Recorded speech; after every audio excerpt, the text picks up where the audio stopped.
Welcome back to part two, day one of NERx.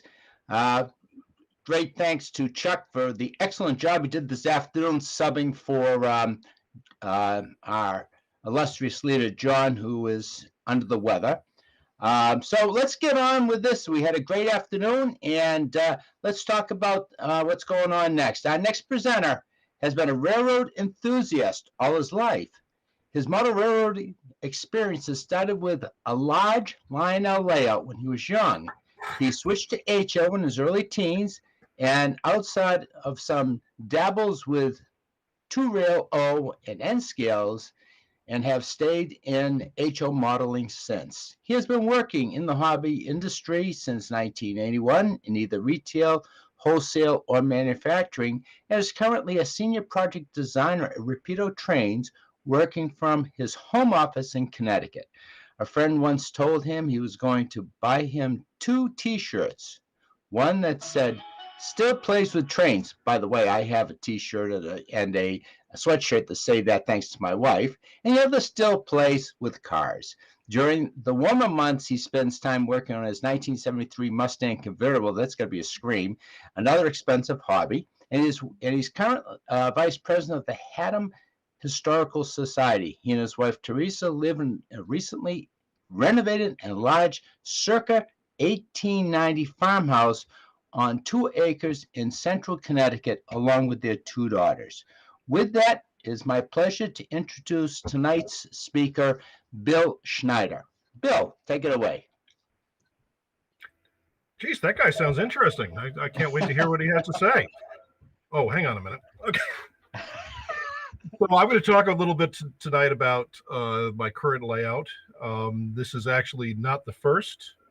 And so to explain a little bit about what I'm doing now, it's kind of necessary to go back to what I was doing before. I modeled the New York, Ontario, and Western. I've modeled it for several years, probably going on 15, 20 years now. And my previous layout had been featured in several magazines and photo articles over the years. And it came down, as you'll find out, and has been replaced now with a new one with a backstory to it as well. So just real quick, apparently there are some people who still are not familiar with the New York, Ontario, and Western, so I'll give you a little bit of a background to it. This was a map that the New York, Ontario, and Western put out for publicity. And if you were a shipper, this map shows you just exactly what you'd want to see. If you had something to go from upstate New York to New York, there was no doubt that this was the quickest and the straightest route. I mean, look, the New York Central went all the way over to Albany and then down. The D&H, well, they were going all over the place. No, you wanted to go on the O&W. Back to the matter, though, was that in current lingo, they were using alternate facts.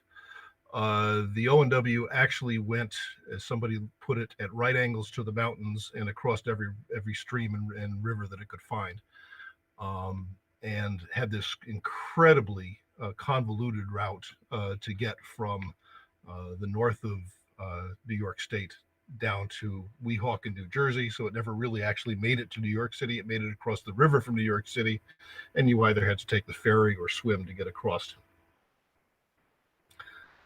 Just some quick background. The O&W was founded as the New York and Oswego Midland by this fellow here on the right, whose name was DeWitt Littlejohn. Great name. They had this great idea that they would build to any town that would bond itself to the railroad to pay for some of the construction. The problem, of course, is that if you look at the dates, this is fairly late in railroad construction, and by this time, most of the major cities had already been served by some railroad.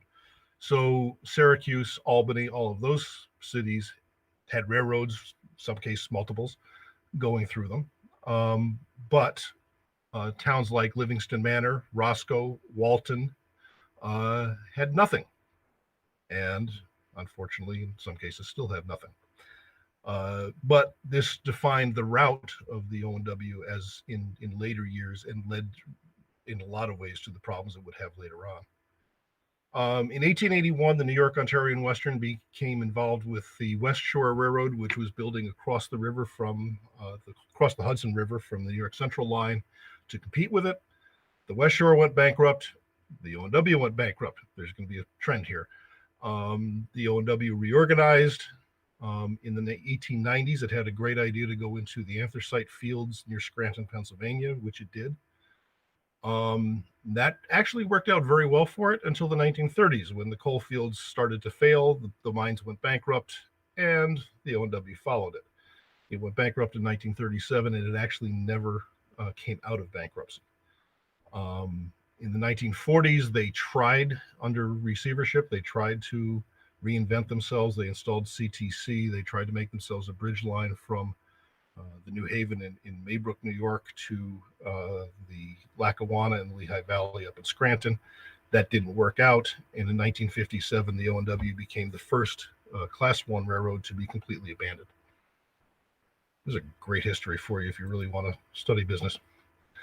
The O&W did, though, have quite a few impacts. It did open the Catskill area of New York to tourism largely. The so-called Borscht Belt and the hotels all up through the Catskills were, in a large part of the O&W success story. It was the second largest milk hauler into New York City for a number of years prior to World War II. Same thing with anthracite. It was one of the top haulers. And when they were trying to reinvent themselves, they actually were one of the first railroads to completely dieselize. They did that in 1948, well ahead of many other railroads. Unfortunately, it didn't help. A lot of the problems that plague the O&W, though, make it very modelable, if you will. They had many, many curves on the railroad. When EMD came in and did a study looking for what kind of locomotives would be correct for the O&W, they determined that in some areas of the main line, they went through a complete circle every 2.7 miles. They had very steep grades in many areas. They had many, many bridges. Said more than 540 bridges on a railroad that was about 500 miles long, so more than a bridge a mile. It went through some very rural scenery, partly because there were no cities there, partly because of the bonding issue early on with Little John. But that also means that all the towns are very manageable for a model layout because you don't have any big cities. The O&W was also a big proponent of camelback locomotives. They used a lot of very unique looking steam locomotives, which if you're into steam, they really shine, and they're a signature element. Or if you model post 1948, they just bought off the shelf F3s, FTs, and NW2s. So they're very, very easy to model in that respect. And they had a huge variety of different traffic, everything from milk trains to local trains to bridge traffic. It becomes a little bit of a problem as a modeler because very often when a freight car for the 1940s or 50s comes out, yes, you can use it because there's a good chance it showed up on the railroad. My first layout, which leads to a lot of what I'm trying to do with this layout, was based on a small area of the railroad between Roscoe and Livingston Manor, New York. It was a double-deck layout, but my primary goal with the layout was to try to really capture a sense of what the prototype looked like and felt like. And so here's some photos. The top photos are the prototype photos. The bottom photo is the model photo on the layout. With the exception of adding in some clouds in the sky, these have not been photoshopped. So this is what the layout looked like. And this goal that I had with the first layout is carrying on now to the second layout as to what I'm trying to do. The layout itself was quite small. It was in a spare bedroom, hence the old woman in the back bedroom moniker. The bedroom itself was 12 feet wide by 15 feet long. The layout itself was the full 15 feet, but only about 8 to 9 feet wide. And as you can see, double deck. It had all hand laid track. At the time, I was trying to figure out how to do a lot of the track geometry that I felt like I was going to need to get this into the space. And my friend, hard to believe that, Tony Custer, suggested that I should hand lay because, oh, you could do that. If anybody's ever talked to Tony Custer, he's got this booming voice and it carried across the room, and I was all set to go back and hand lay, and I completely hand laid this entire layout. I'm not sure I would do that again, but it worked for this layout. A couple of my favorite comments when people would come to visit the layout, I had quite a few people come for op sessions or for layout tours. Nobody ever believed that the layout was as small as it was. And my favorite comment, and I think this was from Mike Rose, was you don't visit Bill's layout so much as to put it on, which I think described it perfectly, particularly in the middle of an operating session. Fortunately, like everything else, all good things must come to an end. And I have two daughters who are now 21. It's hard to believe that happened, but this was in a spare bedroom that was spare because they were sharing a bedroom in it. When they got to a certain point in their teen years, it became obvious that they needed their own bedrooms, and so the layout had to go. A couple people in here that pop up somewhat in this presentation. The fellow down here on the bottom left with me is Randy Hamill. Randy is a good friend of mine. He was a regular operator, and he and a few others offered to come help take the layout down, and they were a huge help. In the top photo, the fellow on the left is Chris Adams. You'll hear more about him later. And in the front is my friend Bruce Edgerton. Bruce is an engineer down here on the Valley Railroad in Essex, Connecticut. Bruce actually was able to salvage most of the old layout and now has rebuilt it in a different layout, different format, but still mostly intact in his basement in Deep River. So a few years ago, 3 years ago now, Teresa and I, my wife, decided that we had this 1890s farmhouse and we needed a little bit more space. And so we decided to expand the house. And the fellow standing here looking at the backhoe starting this process was Steve Rocco. He was our architect. Steve very quickly came to the conclusion that this was actually to be a layout room with a really thick ceiling. And so really leapt over some hurdles to get me the layout room that I needed. Once we started digging, I wasn't quite so sure that this was going to work so well. As you can see, we have a very high water table here in this area of Connecticut and a lot of rocks. So my original 9-foot ceiling became something slightly less than 8. However, we ended up with a nice foundation, gravel, all sorts of drainage pipes underneath it, drain the water out, and basically a nice little space to work in. Of course, for about 2 years, we were living in the midst of sawdust, and as anybody who's gone through a house renovation can attest, this will put all of your finances and your relationships to the ultimate test. The movie The Money Pit became a favorite around the house. We were basically living it. But the process went on fairly nicely. And in hindsight, we're very happy with where it ended up. This was the house before we started. And this is the house as it is now with the new additions. And from the back, the window that you see at the top there is where we were feeding the layout out of. And this is the new back of the house.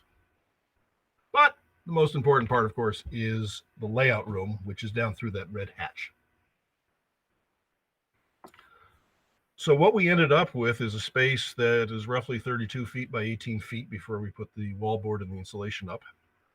And so I had this blank canvas, and it, as you can see, it had no supporting columns. It has clear span all the way across, thanks to Steve. Gave me everything that I wanted for the space, and now I just needed to figure out what I could do with it. So the new layout, similar to the old layout, is based on prototypical locations, but this one's a little bit further north.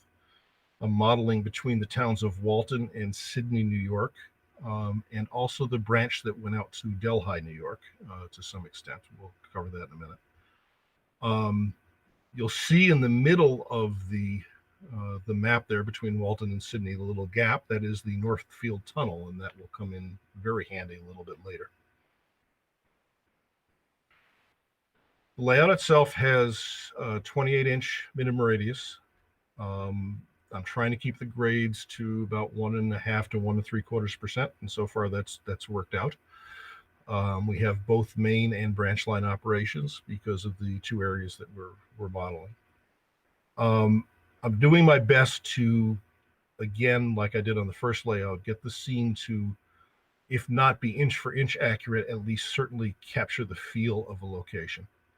And that also involves basically scratch building almost all of the buildings, which is something I enjoy doing, but it's kind of necessary to get the sense of some of these areas. What this layout has that the other layout did not have is some areas that I can actually just run trains through the countryside. And I'm looking forward to that because the last layout was basically you went through a town, you went into the helix, you disappeared for a little while, you came out of the helix, you went into another town. There was no sense of transiting the countryside to get from one to the other. I backdated my era a bit. My last layout was modeled in 1951. It was all diesel. In the intermediate years between the two layouts, I've been able to scrounge up some of the old brass imports of the O&W steam locomotives and get a few of them running well. So we're looking forward to modeling the 1947 era, which gives me basically the last year of steam and some of the first diesels as well. It is DCC. I'm using NCE on the layout. Unlike the first layout, which was all hand-laid track, I'm using code 70 microengineering track and code 55 on some of the sidings. One of the things that we really enjoyed about the first layout is regular operating sessions, and so I'm looking forward to when our Brave New World ends here to be able to have people over for operating sessions, and we suspect that we're going to support between 6 and 8 operators for an op session here. But the most important thing is to just enjoy the layout. So going through, if I can, just real quickly, some of the things that, some of the locations and the places that I've dug up information. And if you're looking to model a prototype-based layout, these are all things that we should all look at. The first, of course, is if your railroad has a historical society, become a member, get involved, talk to the people. There's just a great source of well of information, often available. In the case of the O&W Society, they have track maps of basically every inch of the railroad. They put out all sorts of publications, including literally 2 books on the area that I'm reading. Volume 1 and Volume 2 of the Bolton to the Delhi branches have been invaluable. And the fellow Mark Kino, who wrote these books, has been a great source of information as well. In addition to track maps, the Society is able to provide things like car loadings, which you see in the bottom left there. It gives me a list of how many carloads came into various industries in the towns that I'm modeling in the years that I'm modeling. In this case, 46 and 47, which are fascinating as you're trying to develop an operating scheme in terms of figuring out how many cars and how many shipments you need to allow for. So yeah, if you have an active historical society, definitely get involved with it. The other source that's very useful, and these are on the internet, and if you do a quick search of Sanborn map for the towns that you're modeling, often they show up in town libraries. There's resources for the Library of Congress and so forth. These were insurance maps that were done basically for fire insurance of various buildings.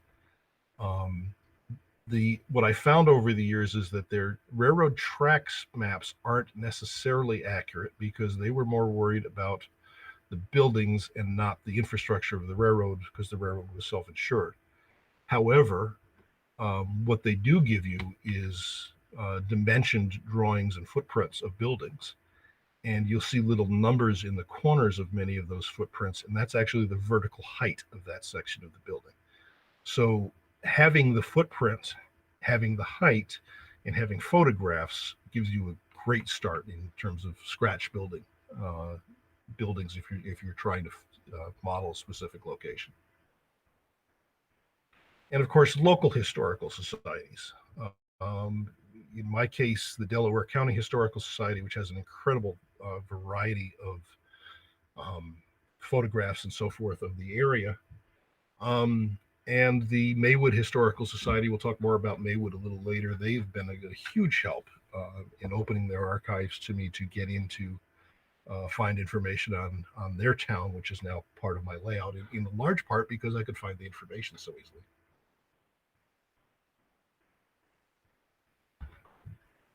Something not to overlook is Facebook.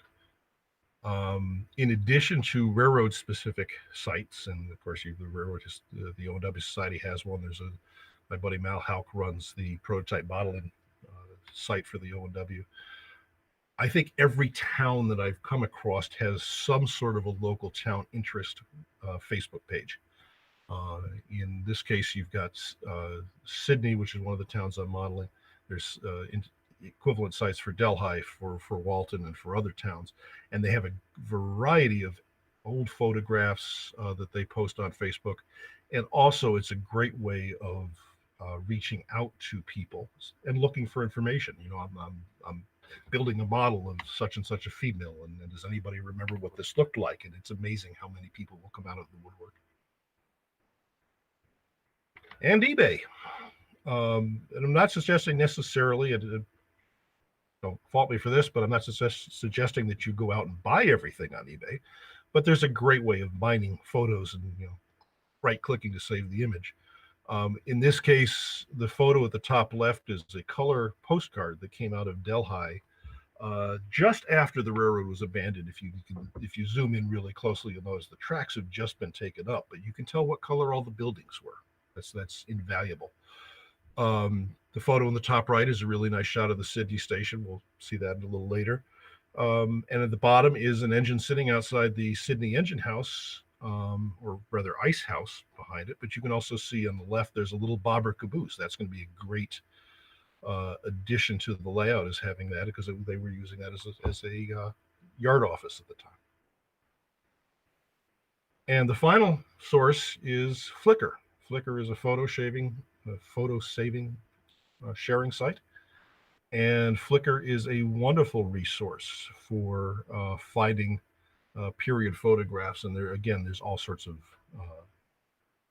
searches you can do on Flickr to come up with high resolution images and some stuff that you would not necessarily get to. And again, a lot of this can be saved off to your hard drive for reference later.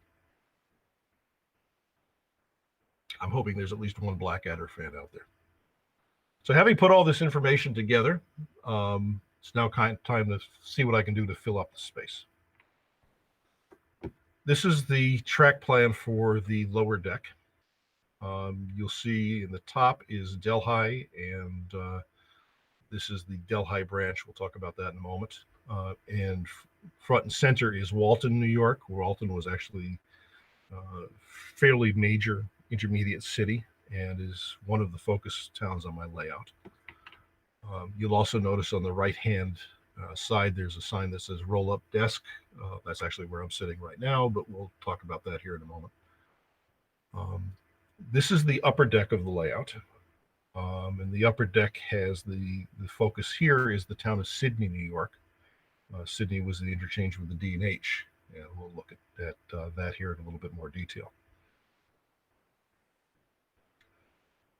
So construction on the entire layout actually started an amazingly short period of time ago. This was early summer, May, June of last year. So we're less than a year in. And the first step that we had for the construction was to come up with this end wall, which I'm trying to represent sort of the feeling of an antique railroad station. And this will be the operator's desk as we get into operating sessions for dispatching and so forth. I was gifted an old regulator clock that kind of fits in beautifully. I haven't figured out how to hide the wall-mounted air conditioning unit, but it does its work, so I'm going to leave it there. So in about July of last year, we actually got started with benchwork construction. And here is where Chris Adams comes back in. Chris has been a huge help in the lumber work, if you will, getting the bench work started. He had a little card that he had in his wallet that was a coefficient of sag for bench work as to how far you could go with a L girder bench work before it would start sagging, and that not only came into great use but also provided a lot of entertainment for us. And also in the top photo, was Kaylee Zhang. I think a lot of you know Kaylee. She wrote me into doing this presentation tonight. And Kaylee just happened to show up at the wrong time at the house and got put to work on the first night of bench work. I'll give you a quick tour of the layout as to what I'm trying to do. This is the track map for the town of Walton. You'll see the main line goes across the top, and coming down off the bottom here is the Delhi branch coming off of a Y. And the Delhi branch then continues on 10 to 12 miles to the town of Delhi. Walton had this great kind of Spanish mission style station. Fits into the Catskills, not at all, but it's kind of a great signature item. You'll also see I'm going to have to become really good at modeling weeds between the rails. This photo was early 1948, so it's basically 1 year after I was I'm modeling. So I'm going to have to do a lot with static grass here. This is my version of the Walton station. Having time between the two layouts, once I knew what I was doing, gave me time to actually get a jump start on scratch building some of the structures and doing some of the equipment that I would need. And so the Walton station I actually built before the first of the bench work went in.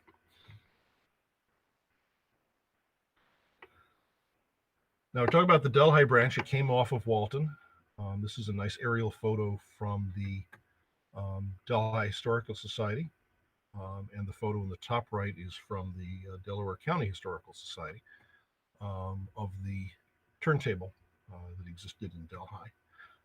The Delhi branch was primarily it was very rural. It was also very heavily involved with the dairy trade. So we had a lot of creameries. Every town had a couple creameries. Every town had the local farmers that would bring their milk in, and it was a huge source of milk revenue for the O&W. And so this is going to give me some fun operations. Unfortunately, the size of my basement, this is my model of the branch of the Delhi branch. That's an entire 10 miles, and they're missing 9.75 miles or so. But it gives a sense of going from Walton to Delhi, and gave me an area to play around with some scenery just to get a sense of what the layout might look like. And I'm frankly very pleased with the way things are turning out there. This is the town of Delhi. To give you some sense, the buildings in the background there to the area in front of you is about 25 feet. So it's the fun part of this is almost one-to-one scale. And having now played around with running some trains through here, it really does give you the sense of working a real town. Delhi, the top left here, you can see the model version. In the bottom right is an aerial view from 1947, showing, actually this one is from 1948. It's a little bit later, showing this roughly the same view, so you can get a sense of where I'm trying to head. And then the top right, this is a clinic all in itself. I could not find a 75-foot turntable, so I ended up having to scratch build one. And that is engine 244 on the scratch built turntable for Delhi. One of the major structures on the Delhi branch was the old Vought's Creamery that became the Delhi Cooperative Co-op. And this is my model of it so far. I'm still working on it. One of the things that I've done to help with these structures is I've invested in a inexpensive laser cutting machine. and have been using that to laser cut the wall components and so forth for a lot of these structures. It's not something I would necessarily recommend for everybody, but since I have some experience professionally working with laser cuttings, it's made things a lot easier for me in a lot of ways. So that's the Delhi branch. We're going to head back to Walton really quickly, and now we're going to disappear under the bridge at the end here and head on to the rest of the layout. This is the town of Northfield, and I use the word town very loosely. There's actually nothing here. If you drive up to this area now, you can't even, there's no sign of the right-of-way, there's no sign of anything ever having been there, but this was Northfield, and Northfield was the entrance to the Northfield Tunnel. And here's my version. This was just this track was just laid last week. So this is the freshest area, and you can see the tunnel in the background there. And this is the Northfield Tunnel. Now, the prototype wasn't nearly this curved, but I needed somewhere to hide the helix to get from the lower deck to the upper deck, and fortunately, the Northfield Tunnel was perfect because it was basically midway between the two towns I was modeling, and the train disappeared into a black hole, comes out of a black hole. What happened in between doesn't matter, and so this is where the helix has ended up. When you come out of the helix on the upper level now, we're in the town of Merrickville, New York. Another town that doesn't exist except as a name anymore. The water tank at Merrickville that you see there in the center actually was standing up until the late 1970s, early 1980s, which is when this photo was taken. And I've been able to build a model of that thanks to my buddy Mal Hauk, who provided me a couple resin cast components that I could use for the base and the roof. And I scratch built the rest. The station is scratch built to match the prototype. And the photo in the top right there shows you can just make out the tunnel in the shadow in the background. Now, out of Merrickville, you come to Maywood, New York. And I mentioned earlier the Maywood Historical Society. They now have restored the station that you see there in the middle of this photograph. For the most part, everything else you see in this photograph is completely gone. The creamery is gone. The feed mill is gone. Most of those houses have changed. The trestle is gone. But this is going to be a scenic highlight of my layout. The railroad came through here on this beautiful trestle. If you're a Pensy fan, we all know you have the horseshoe curve. If you're an OW fan, we put ours 60 feet up in the air. Take that. If I could pull this scene off, this is going to be one of the signature scenes in the layout. If I don't, you'll never hear about it again. But it basically goes all the way around one end of one of the aisles, going into Maywood at the top there. And this is essentially at eye level. So I'm really looking forward to this. As you can see on the right there, I have managed to build one of the roughly 12 towers that we need to build this bridge to fit in here. So this may take me a little bit of time. Sydney, New York, which is the main town on the upper level, if you remember. This was the interchange between the D&H and the O&W, and this was a very, very hot location on the railroad. They had a dedicated switcher here in these years, and at the time it was a 44 tonner, which you can see in this wonderful photo. I built a 44 tonner so that I have that to run here, but they also had an 060 Camelback switchers, which I have one of those that I've also kit bashed. Looking forward to getting a chance to running that up here as well. This area of the layout has not been built yet. The bench work is in, but I haven't gotten the track this far. A couple scenes of Sydney here. In the main scene, you can see a W class 280 pulling a milk train coming in. The milk car right at the very front actually has two containers for Honeker's Dairy. This was a dairy that was in upstate New York, and the O&W was instrumental in designing the idea of uh, basically containers on flat cars that the milk would go into these containers. They would be hauled up to the down to New York.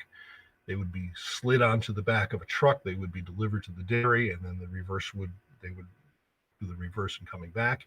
So this is one of the very early trailer on flat car operations, if you will. Of course, typical of a lot of things with the O&W, it didn't go any very far with them, and it only lasted a couple of years. But it's something neat to model. The bottom here, you see the freight house, which was a massive affair, and it was served by the O&W on the near side and the D&H on the far side. So this is going to be a signature building in the construction of this town as well. And you can see the station in the main image there, which has the O&W on the right and the D&H on the left. So this is kind of a fun opportunity to show two railroads, one with cinder ballast and one with real limestone ballast, one with heavier rail, one with lighter rail. Basically, a nice contrast. To that end, here's a couple photographs. The one on the right has been published many times, but this is Sydney, New York. The FTs that you see here are going across the diamond, across the D&H, more or less where the caboose of the D&H train is in the left-hand image. At the far side of the left, there's the interchange yard between the O&W and the D&H, and that's where the cars would be dropped for interchange. And that's going to be a fun modelable feature because we'll be able to have the switcher working Sydney, going across the D&H tracks, having to get permission to go across the D&H tracks to pick up the interchange cars and then to come on back. Unfortunately, like all of us, as we're designing layouts, there's stuff that pops up and you really want to model it, but you just can't make it work. And I found this photo on eBay, and this is a Delaware and Hudson Challenger going past the Sydney Freight House on the D&H side. And I would love to be able to include this on the layout, but unfortunately, as you can see from the track plan, the D&H is about a 12-foot little stub of nothing to nothing track work. So we'll just have to imagine later on that the D&H is roaring through there with Challengers. But it would have been neat to fit that, just no way to do it. So I was talking about what I was doing between layouts. This is the little 060 Camelback that I built to work Sydney and the 44-tonner. The 44-tonner is actually partially in thanks to Randy Hamill as well. Randy provided me the body shell for the correct body to go on an old Bachmann chassis that we had, and I was able to come up with a pretty accurate model. The Camelback 060 is actually kit bashed off of a Bachmann USRA 060, and it isn't 100% correct, but it certainly does get the sense of and the feel of the item. I'm kind of happy with where it is. So I have this major project. We're now just getting into it. I'm not quite sure what I was thinking at the time, but progress is going very quickly. The guys at work are always giving me a hard time about how far I'm going, and the fact that I'm likely to finish my layout before Jason, who's been working on his layout for 5 years now. So it's become a bit of a fun rivalry. But if you walk into the layout room right now, this is the current state of affairs. You see the town of Delhi in the front. Behind on the lower deck, the scenic area is a little bit of the Delhi branch, and where all the junk is on the top, that's going to be Sydney. You have to take my word for it.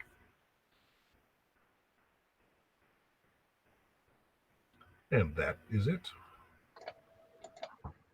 This, by the way, is what we had to do. We had space above the train room, so we've converted it into a library. So, all right. Very nice, Bill. Great presentation. You know, it's it's quite an undertaking to go build an addition so you can do your train layout. Myself, I actually built a two-car garage because I got tired of waiting for space in the basement, and I put a second floor on it. And my wife could not understand why I needed a second floor on a garage. It got Well, worse when I put central air and heating in it. well, that was actually something I looked at, was putting an addition above the garage, and my wife always is still giving me a hard time about the fact that the Mustang is the only thing that ends up in the garage. All of our other cars sit in the driveway, so I didn't think putting a train layout in there was going to endear me any further. Just go a little too far. Oh, well, we're probably not the only ones that could share stories like that one in this hobby. I got a friend of mine out in Ohio who, when he moved out there, looked at houses with his wife, and he went right to the basement and if the basement wasn't going to suit his railroad, we're not interested in this house. Yep. So we're all crazy. But anyway.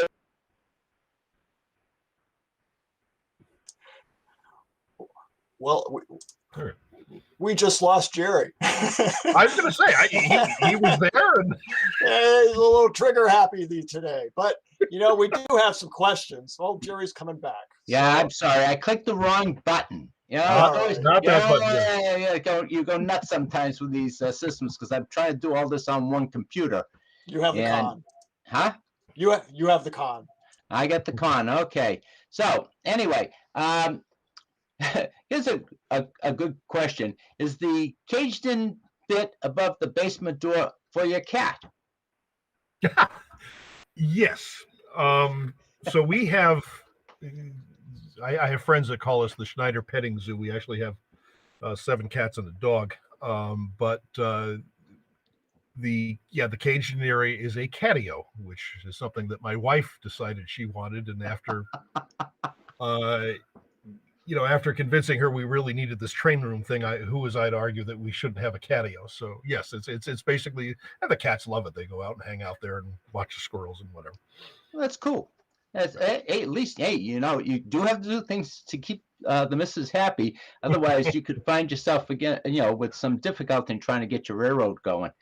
I'm very lucky. She's very supportive. At least she knows where I am when I'm down here. Well, that's what my wife says now that I've got the garage and I'm building my layout. Hey, whatever happened with all the structures from the first layout if you scratch building all new structures for this layout?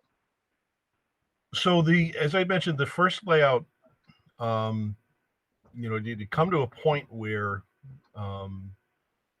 I realized that the girls had grown to an age, and I knew I had a limited lease, if you will, on the room. And the girls had gotten to an age where they needed their own space. And so I was at my friend Bruce Edgerton's house one night. We were sitting, he has actually an old O&W caboose in his backyard. So we were sitting out there enjoying a beverage, let me put it that way. And I was bemoaning the fact the layout had to come down, and he was bemoaning the fact that he had this big walk-in basement with nothing to put in it. And one thing led to another. And I said, well, look, if we can salvage anything off the old layout, you're welcome to it.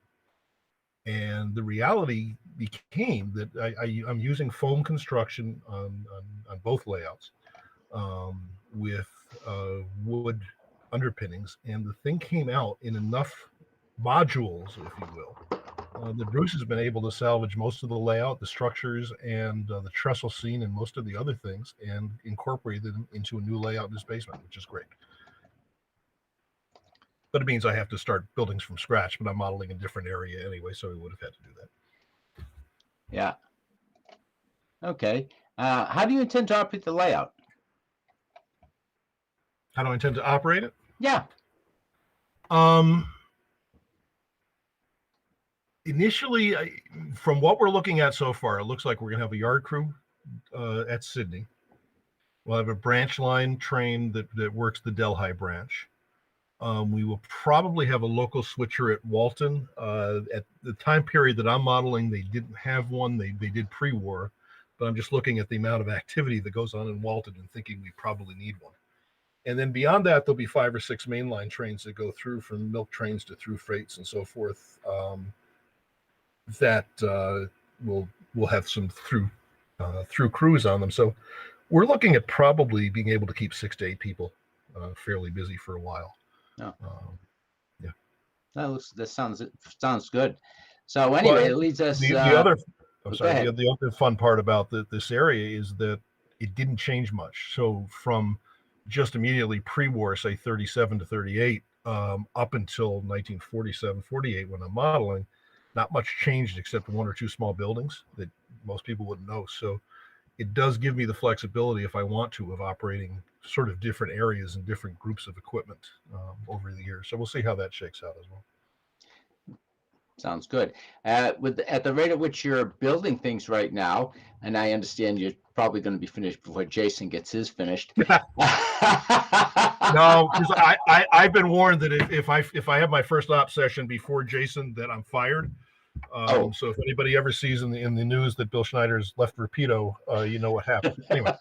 So that leads into the next question. Are you going to be ready to operate on the layout in 2022 with the NER convention? I certainly would be open to doing a tour at that point. Sure. That's awesome. The lower level at this point is operational. I've run trains back and forth and tested all the track work and so forth.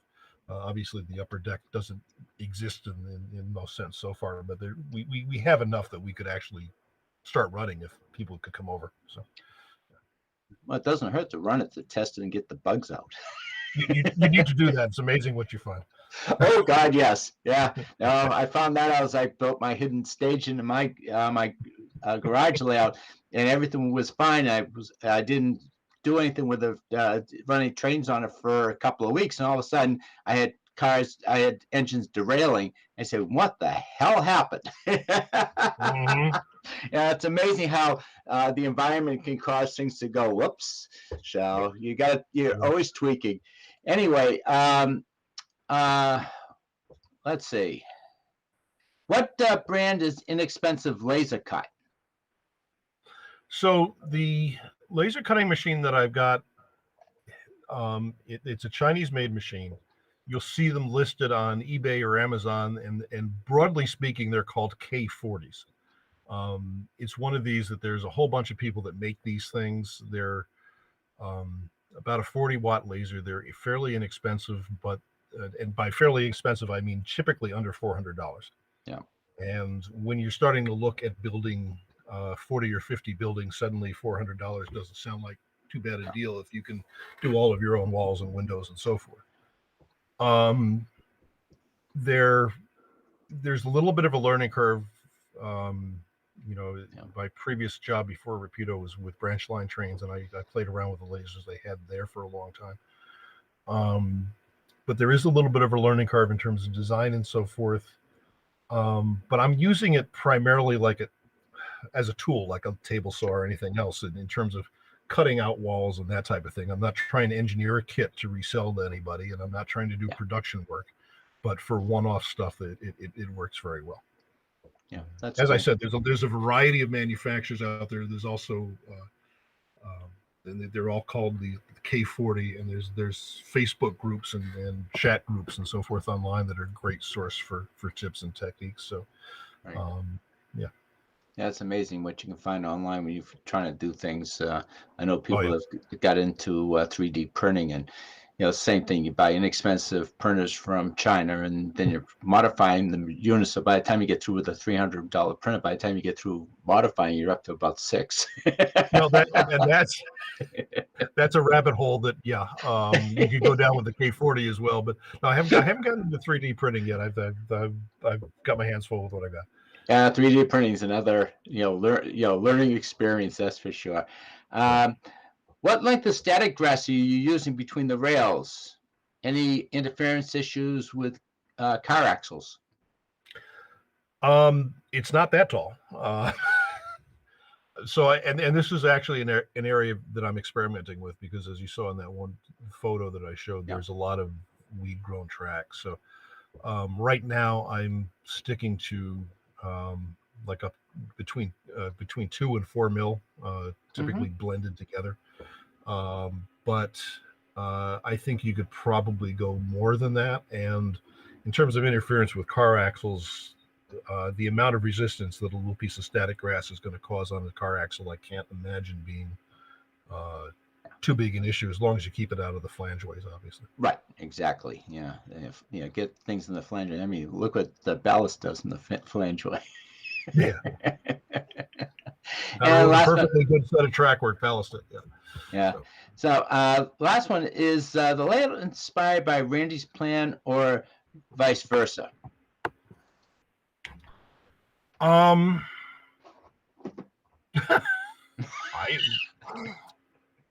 so how about yes? Okay, that's a great answer. So Randy was a regular operator, as I mentioned, was a good friend. Was a regular operator here on my old layout, and so aspects of, I think, my old layout design ended up in his basement, and I suspect that there's probably aspects of his basement that have now ended up back in my basement. So, how about yeah? Sounds like a great answer. Well, Bill, this has been really interesting. Thank you for sharing your ventures here and building a train layout and adding to the house to make it fit. Well, thank you for having me. All right. Well, you have a great evening. And again, thank you very much. You're welcome. Thank you.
Next, we have Bill Brown, who has been an NMRA master modeler since 2006, and his home layouts and modules have appeared in several issues of Model Railroad magazine, Railroad Model Craftsman, and the Narrow Gauge and Short Line Gazette.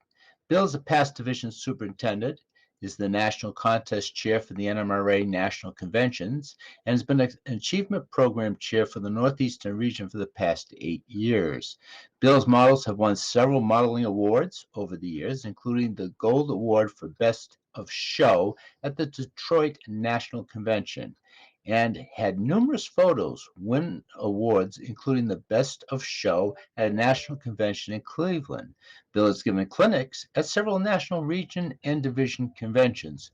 Over the last several years, he parlayed his love of photography into LARC Productions, and that can be found at www.larcproducts.com.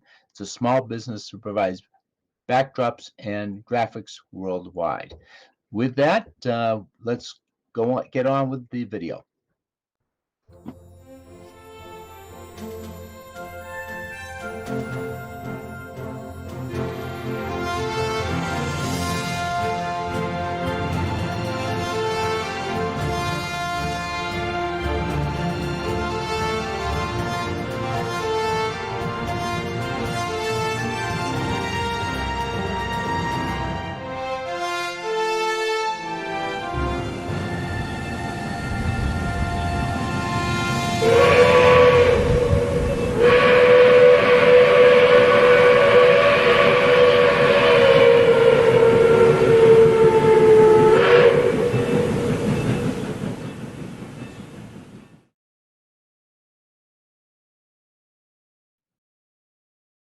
This is the story of the Leadville and Red Cliff Model Railroad.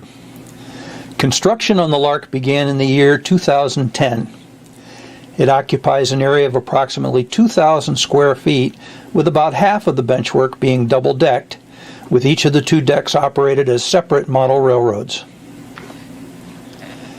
The lower deck depicts Union Pacific's ex-Rio Grande and Southern Pacific Tennessee Pass line through central Colorado as it might appear today if it had not closed in the mid-1990s. Also modeled is a portion of the Union Pacific and Burlington Northern Santa Fe joint line from Pueblo to Denver. The upper level is set in 1949 and represents the famous narrow gauge circle, with portions of the Rio Grande Southern, Durango and Silverton, Silverton Northern, and Silverton railroads. The setting of both railroads are mid-October, with the higher elevations in brilliant fall color.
Our next presenter is a really nice person, nice young lady who has been growing up in the hobby. She has a unique perspective on how the hobby can shape someone's life.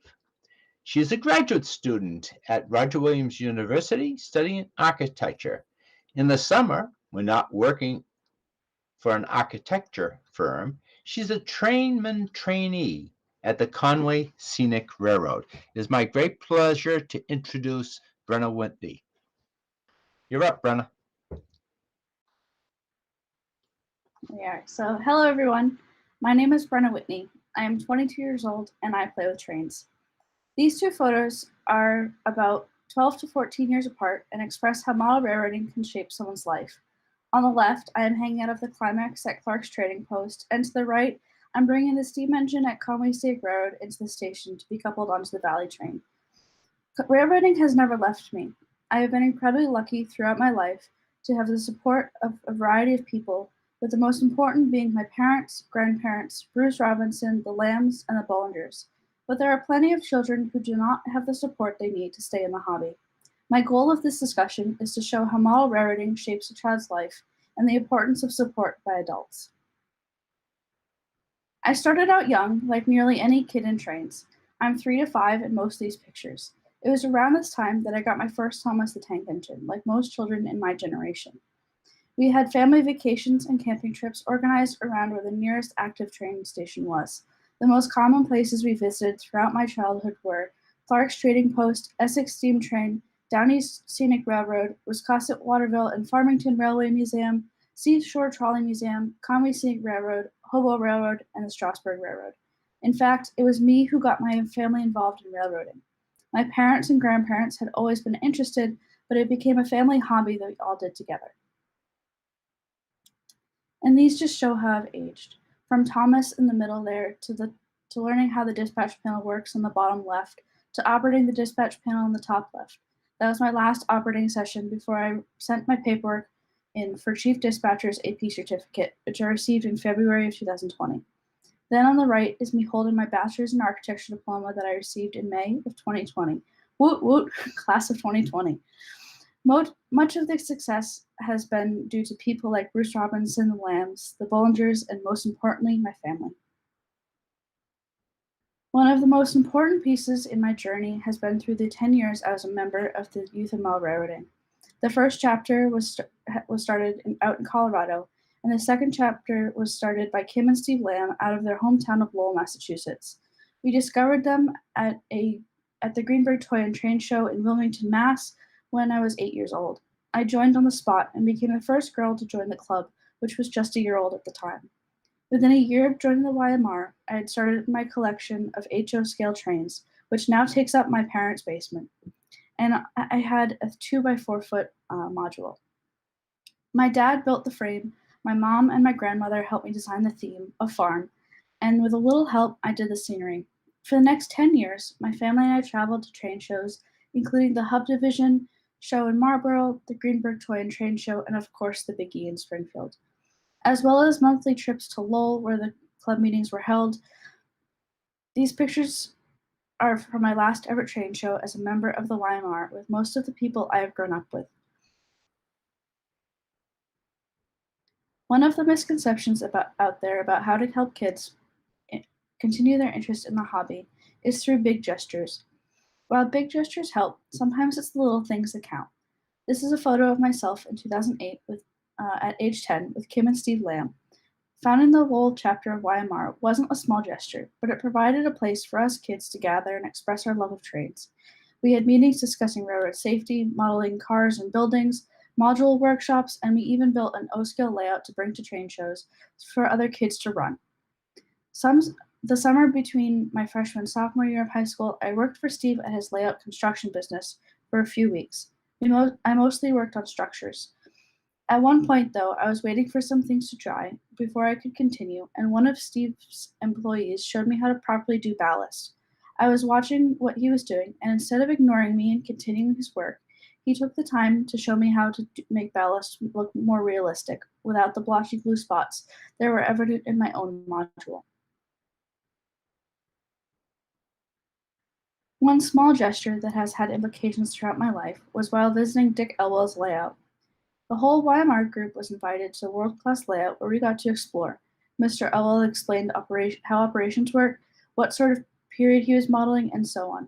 While exploring the layout, Mr. Elwell noticed my interest in the operations of trains and handed me a throttle where he showed me the basics on how to operate DCC. At the time, I was 8 or 9 years old. While there, I hung out with the dispatcher as well, who showed me how the dispatch panel works. That was awesome and sparked my interest in dispatching, which has carried out into today. On my family's railroad, the Black Cat Railroad, I am the chief dispatcher. I had Mr. Elwell not stood with me and explained how the throttle works, how operations work, I might not have been interested when the opportunity arose for me to learn. Another small gesture, which has become known as the Sunday afternoon train. This was my first Springfield show. I was 8 with my brand new module. My parents had bought me a few passenger cars on Sunday afternoon. I was so excited to run my new cars. So I made it up a train with my new cars, except the turning radius of the corner modules was too tight for the cars and they derailed, causing all sorts of issues. Noticing my problems, Steve and my friend Alex helped me to resolve the problems with the trucks on my train for it to run. We were sitting on the floor in the Better Living Center on a Sunday afternoon trying to fix my train. Here is me with said train now ready to run. You can see my farm, including a house, a barn where the cows roam free and the horses are in a paddock, apple trees, and a freight yard. One of the biggest game changers for me was when I entered the kit contest held in 2009 for members of the Weimar by Brian and Jill Boulder from Best Trains. The parameters of the contest were for us to find an interesting building that had 4 walls and would be simple for kids to put together. While on vacation in Maine, I spotted a sail house across the river from a restaurant we were eating at. We took pictures and tried to get as close as possible to get measurements, but we couldn't. From the pictures, my dad and I drew HO scale drawings. I did some research on sail houses and I entered the contest. I won, and 100 of my kits were produced. My family and I were invited to Brian and Jill's house where they produced all of their kits. I was given my kit and I got to choose from their stock another. With a little help from my mom, I began building kits. I think the biggest thing my mom taught me was patience, something very difficult for a 10-year-old to grasp.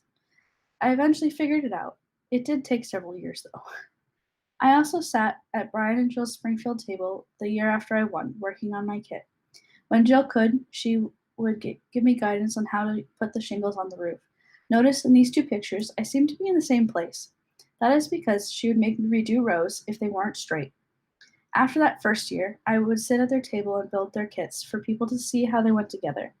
One year, I held a workshop on how to build their little garage, where I showed people how to do it. In high school, I worked for Brian and Jill designing kits, which involved doing the research, creating CAD drawings, figuring out how the structure would go together and be built, building test models, and finally building the final structure while writing the instructions. This was the beginning of my interest in architecture. Without this contest as a jumpstart in model building, I don't know if I would be studying architecture today. Around the time I was 12 or 13, I was tracked down by Bruce Robinson. Bruce invited me and my dad to his layout, where he began teaching me about operations. Soon, we were invited to his Friday night op session, where I learned to operate with a crew and a fast clock. One of the nice things about Bruce's layout is that he has a branch line that operates separately from the dispatcher. Other than 4 or 5 meetings with the milk train and some passenger trains, the branch line is in its own little world. This was fantastic for learning how to run a yard, make up trains, and keep with the fast clock, because if you screw up, the only person who is affected is yourself. I think I ran the branch line for about 6 months before Bruce rolled me into his regular crew. His process for new operators is to run the branch line for a few op sessions to learn the basics, then run as an extra board crew member who gets assigned by the dispatcher to trains leaving either of the yards. This lets you see the whole layout and get a feel for working with a fast clock and to stay on time. Then, after a few operating sessions, the extra on the extra board, you move to run the yard. This is my favorite place to be other than the dispatch. For me, the yard is basically one big puzzle, which I love puzzles. It actually took me about several years before I tried dispatch. I'm not sure if this was me being too timid or what. I have celebrated 11 years of operations on Bruce's layout this past February. If a year hiatus due to COVID counts. Over the years, Bruce has been a mentor and an amazing friend to me and my family. Bruce has been one of my biggest advocates in the hobby when it comes to how kids can be members of operating crews. Were there times that I would get frustrated and maybe a little rough with the cars? Yes. But instead of yelling and taking my throttle away, Bruce would explain that that's not how you operate and why. And if I used the hand of God, as he calls it, to move any of the cars, he threatened me with a ruler. A good thwap to knock it off deters anyone. Bruce's advocacy has gotten my dad and I invited to other people's layouts, and I have participated twice in Railroad. Not only was Bruce advocating for a kid to operate, he was advocating for a girl, which is a whole nother can of worms. One of the layouts my dad and I were invited to has been Stan and Debbie Ames's outdoor layout. Their layout takes up their entire backyard, with portions in flower gardens, over the grass, and into the woods, just behind their yard. This is me in September of 2012. This layout is a ball to operate on as a kid. There's something rather fun about trekking through the woods, following your train. Naturally, model railroading has shaped my life outside of the hobby. In middle school, I took a TED-Ed class on construction and architecture. I was the only girl in the class, and while the boys were busy messing around, I sat in the corner and happily built a shed out of popsicle sticks, to the point that when I finished, before the boys, my teacher had no idea what to do with me. Once I got to high school, I entered career and technical education classes on architecture. As a freshman, I took Introduction to Drafting and Introduction to Computer-Aided Drafting. Then as a junior, I began Architecture Design 1. In this class, I excelled. For 3/4 of the year, we designed a residential house where I fell in love with architecture. Mr. Voltaire, my teacher, pushed and guided me. In fact, during one of my spring breaks, I spent the week doing interior elevations of my design because I had nothing better to do. As a senior, I took the second version of this class, where Mr. Voltaire gave me 2 extra projects outside of our required 3. One for my school when we were renovating the library, and another for Habitat for Humanity. These opportunities were very beneficial to my love of architecture. When it came time to apply for college, it was a no-brainer that I would be going to school for architecture. I fell in love with Roger Williams University. To enter, we had to compile a portfolio on art, architecture, and our design work we had done. In addition to the work from high school, I also entered my YMR module and other models I had done. This portfolio granted me a $20,000 a year scholarship.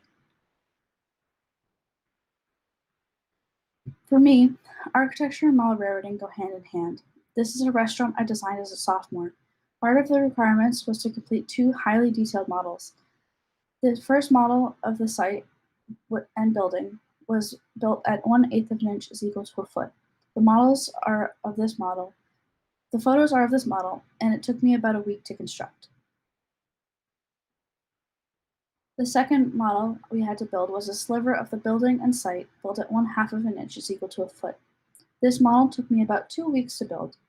My friends often made fun of how I could sit at my studio desk for hours, building those walls with individual pieces of strip wood. I then reminded them that I have been building models for about 10 years. All of the skills I have from building HO models are used when I'm building architectural models. I use the same tools, and luckily I've learned a few tips and tricks over the years to make model building easier. Architecture combines all the things I love about model railroading into a career. History, model building, and design make up architecture. The transitions between thinking about architecture and model railroading are natural. Just like when I model the B&M, my architecture is rooted in history.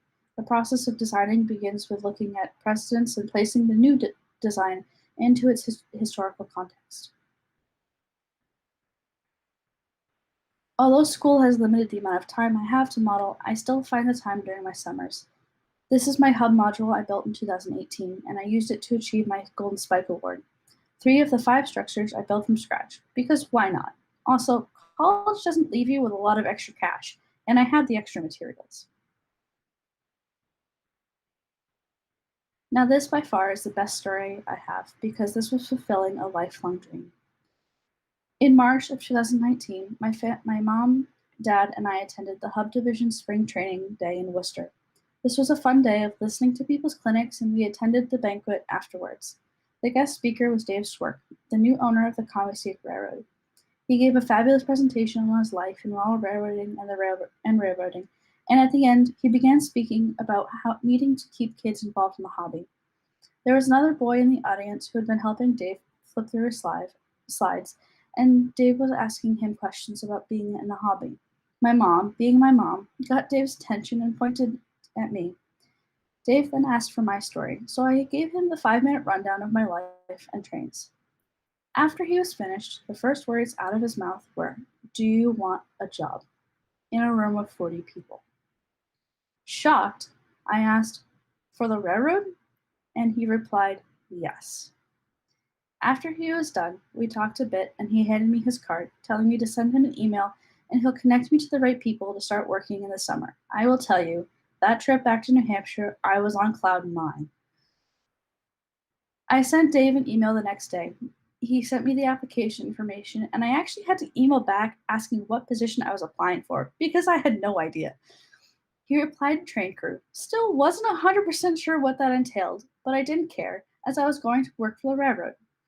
In June, I headed up to North Conway for the rules class. This was the day where the train master runs through a rule book and we take a test at the end. This certifies us to work for that year. Later that month, I made the trek again, this time early on a Saturday morning for my first day of work.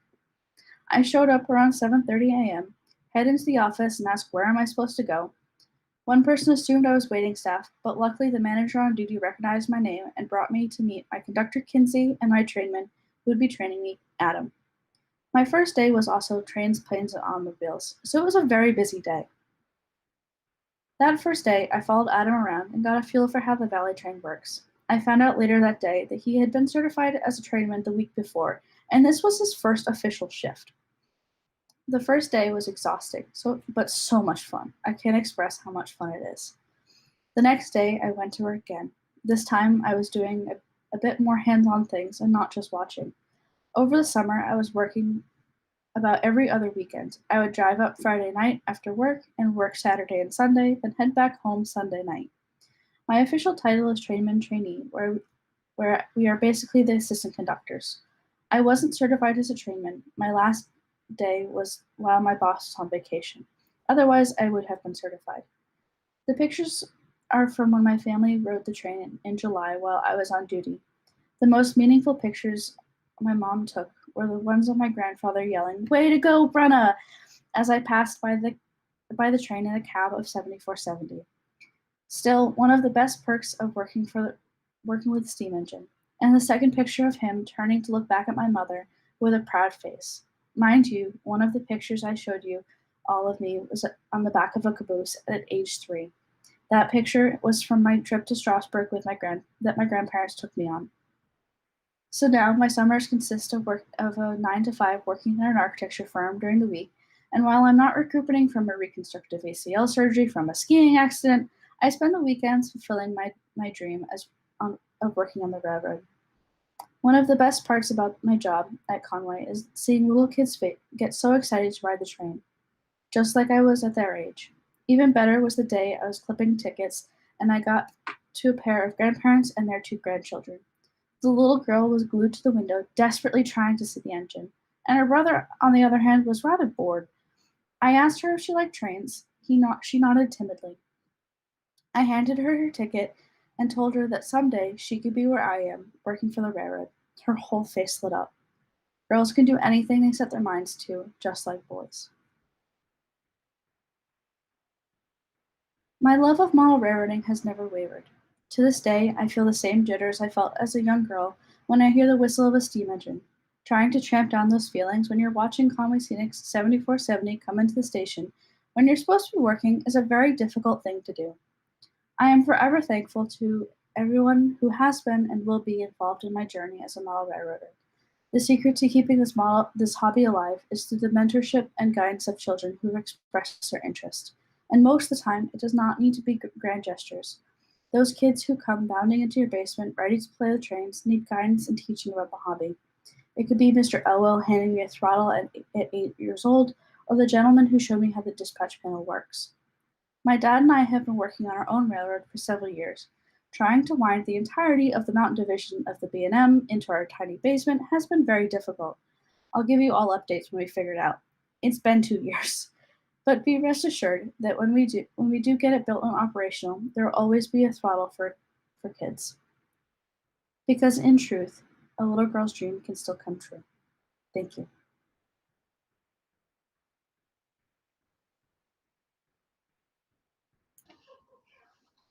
Very, very interesting. Great presentation, Berta. Thank you.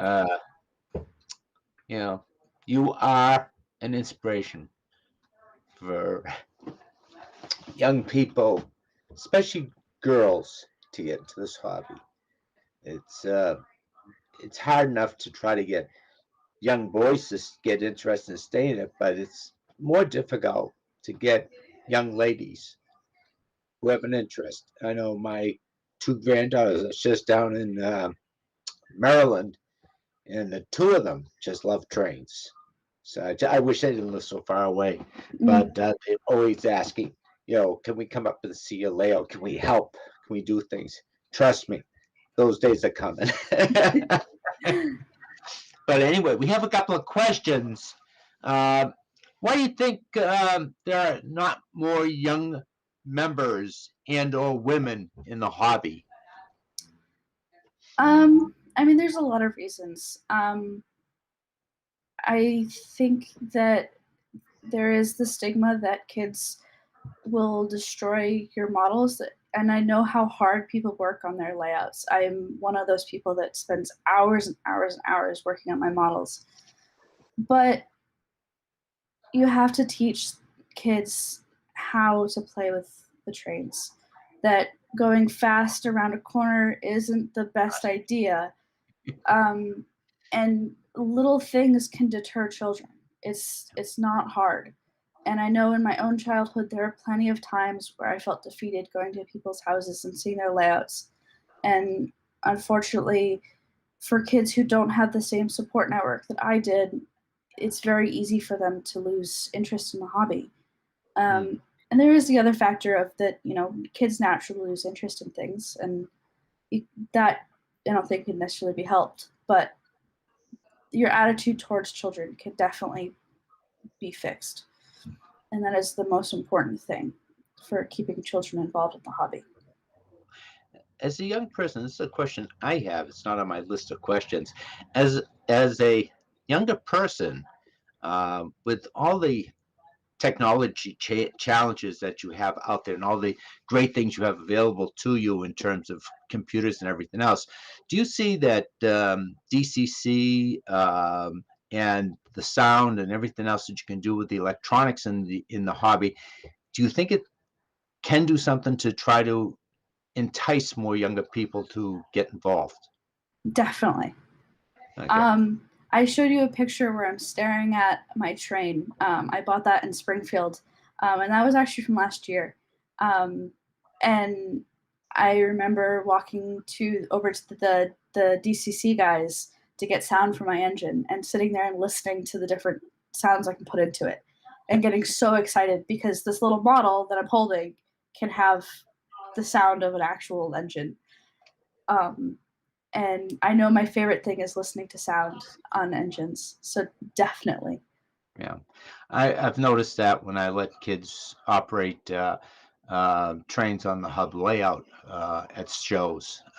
First of all, parents that were aghast that I would actually give them a throttle with three engines leading the consist and say, "Okay, this is the rules. This is how you use it," and let them do it. And they look at you and say, "Are you crazy? Why are you letting my child, play with something that's that expensive?" I said, "It's a toy."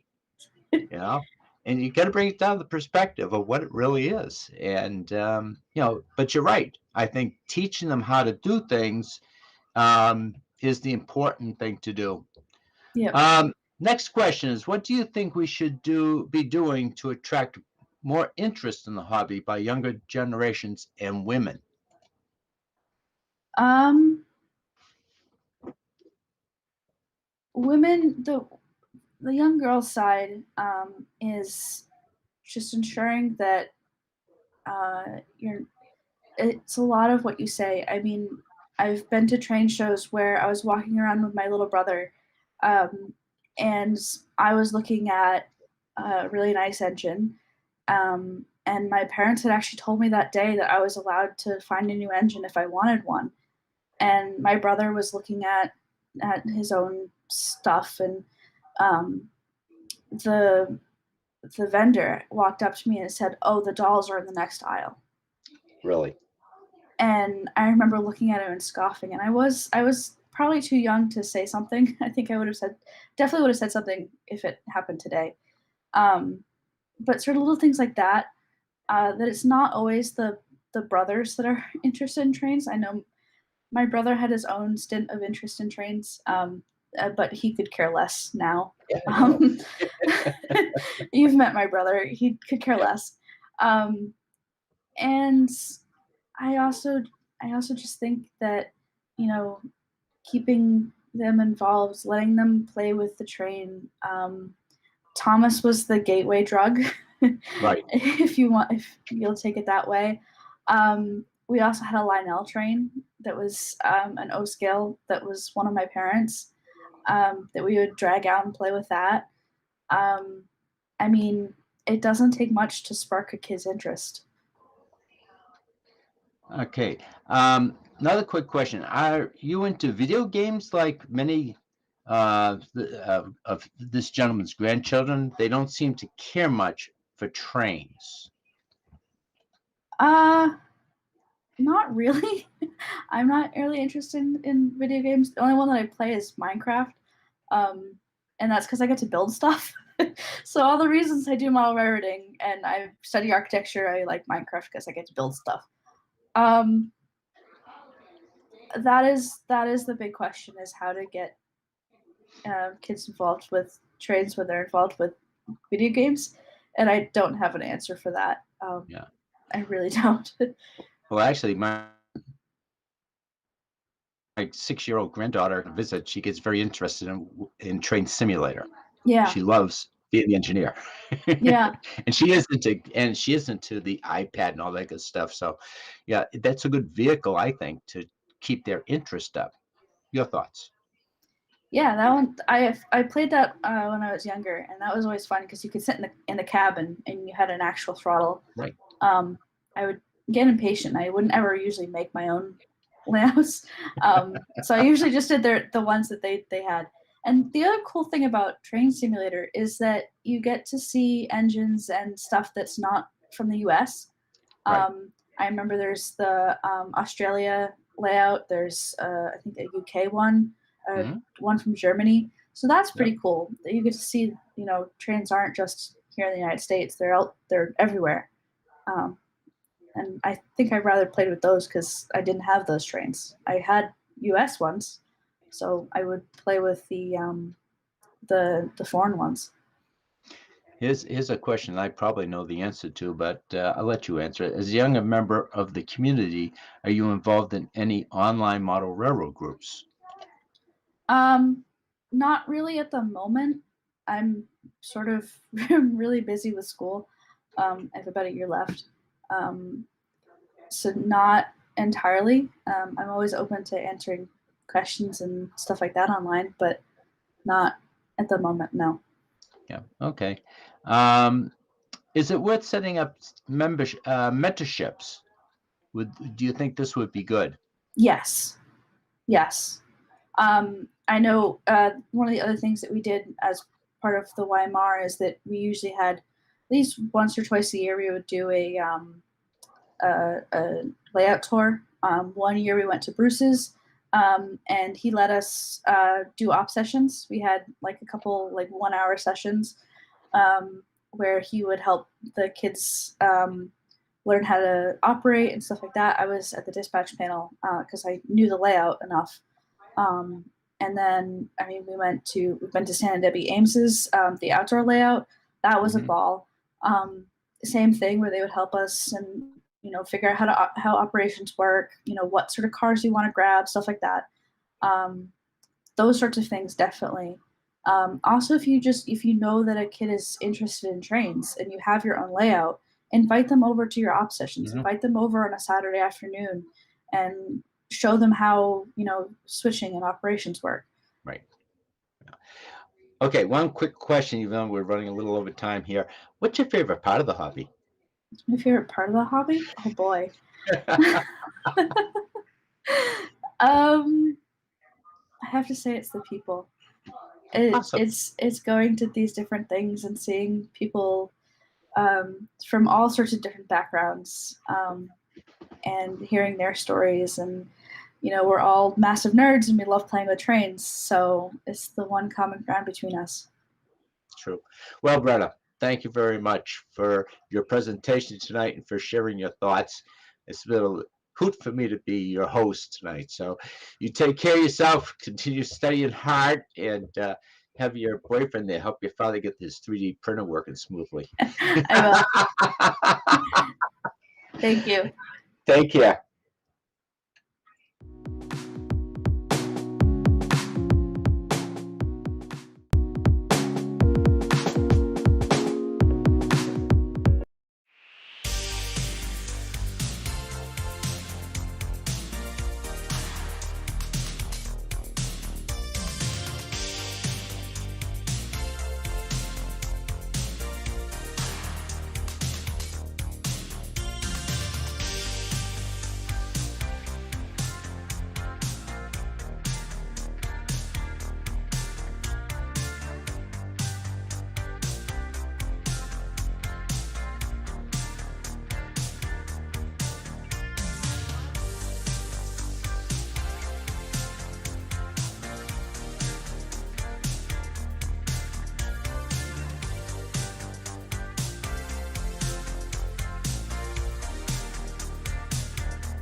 A lot of us started out with, and some still have plenty of fun with, just DC power.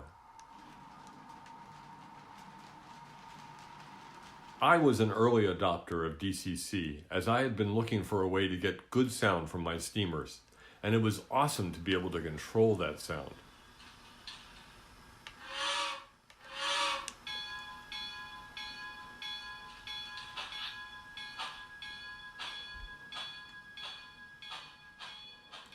But as we add more functions to the DCC bus, like turnout control and occupancy detection, especially when there are lots of operators on a larger layout, the bus does get bogged down. And if you add in signals, and especially dispatcher control, it's time for another technological step forward: Layout Command Control, or LCC. LCC takes everything except direct train control off the DCC bus and puts it on a much faster network, 15 times faster. LCC can work on virtually any network, including Ethernet, but they've standardized on the CAN network that was invented by Bosch for use in cars, which is thus incredibly robust. And really, just as this slide says, you can use LCC for lots of neat stuff. But the greatest boon is that after you set up your system using JMRI on your computer, you can disconnect the computer and it all just works. And that includes ABS signals. There are a few parts that you will need to get started. As an example, here's the beginning of Jerry McDonald's LCC network. Power and PC USB connection adjacent to the DCC system, and the first nodes used to control staging turnouts. We're using the RR circuit system as it's really the only commercial system available today, but there are a lot of experimenters pushing the edges of that envelope, and perhaps some new soon-to-be manufacturers. The good news is the connections between nodes are standard Cat5 cables that are available at Home Depot and Lowe's, and are pretty easy to make too. So here's what you will need to get started with LCC.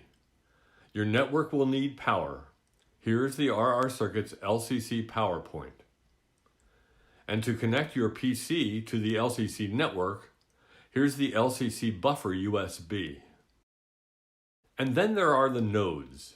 They allow connection to the layout for producers like buttons and occupancy detectors, as well as for consumers like Tortoise switch machines and switch towers. This is an RR Circuit's Tower LCC, which allows 16 such connections. There are also other types of nodes available, as well as several boards that process the signals to and from the node. For example, to allow tortoises to be controlled or occupancy to be detected. Finally, the network must be terminated correctly at each end, so one of these at each end of the network. Fortunately, RR Circuits has assembled a starter kit, available directly from them with an NMRA discount, as well as from distributors like Tony's Train Exchange. So here is Jerry's LCC system actually switching a tortoise so an engine can leave the yard. A little train action to get this panel started.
Welcome to the South Shore Model Railway Club.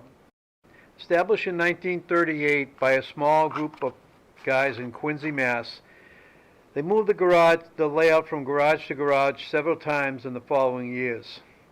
In 1953, the group acquired space in Weymouth to house the growing layout. After 39 years of leaking ceilings, a small fire, and no plumbing, the club was in search of a new home. One was offered by the town of Hingham, Mass., a 10,000 square foot former naval munitions warehouse. In 1992, the club agreed to the offer and the renovations began. In 1998, after 6 years of work and 45 years in existence, the members were ready to move to the new building. Our railroad is a theoretical link between Boston and Oswego, New York, with the route passing through Bethlehem, Pennsylvania. The opportunity of this route exists for many varying industries and scenery. The layout is set in 1958 in the middle of the transition era. This allows our members to run a variety of equipment from that time period through current times. I'm going to walk around the club now prior to the cab ride so that we can view most of the scenery that has been completed. The engine facility here at Cedar Hill on the ECL has been detailed quite extensively and is functioning well. Background scenery, buildings and station for Cedar Hill area, the control board for Cedar Hill. Many of the items that you see here, you will see in better detail as the cab ride goes, but some you will not be able to view. This is the steel mill area. From there, it heads into Highland Mills, which is a very detailed small town on the upper level of the club. Future expansion is always ongoing. We have a number of buildings and stuff that have been built here to fill in the edges of the layout. This is our narrow gauge section where the interchange is with the standard gauge. The waterfront area was extensively detailed, mimics a lot of what is found in our local area. We were fortunate to have one individual who did pretty much all of this work. The back side of Highland Mills, the area that was served by the narrow gauge. We then go over a viaduct overlooking Richmond Mills.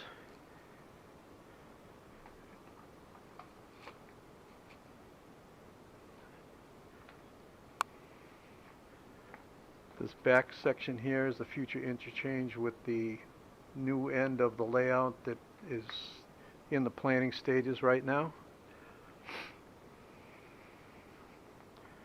This crossing area here is the interchange with the Mountain Division.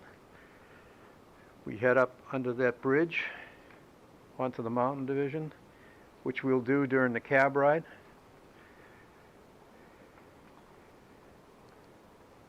We're approaching Hudson Falls, the high bridge over Hudson Falls.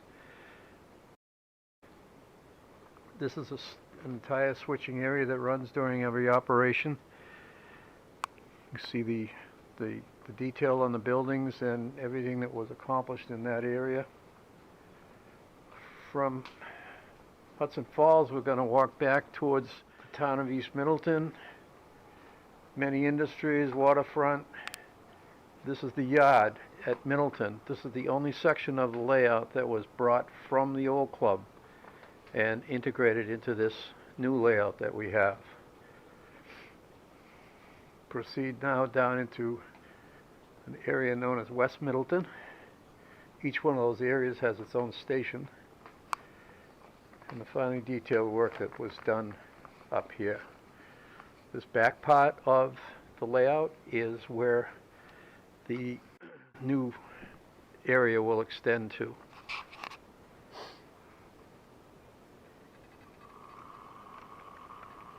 We are leaving the area of West Middleton, heading towards Middleton, and then on to Hudson Falls.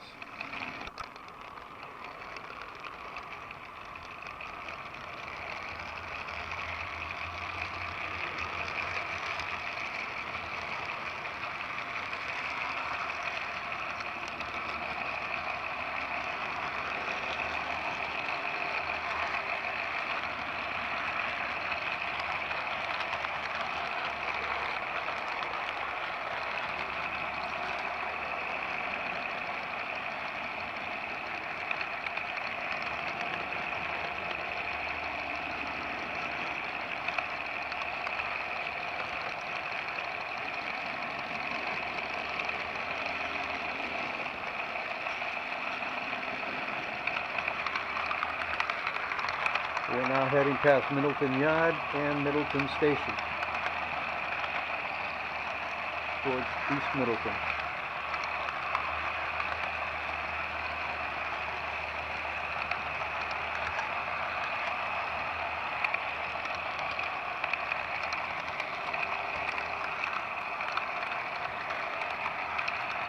The tunnel we're going to enter is the approach to Hudson Falls.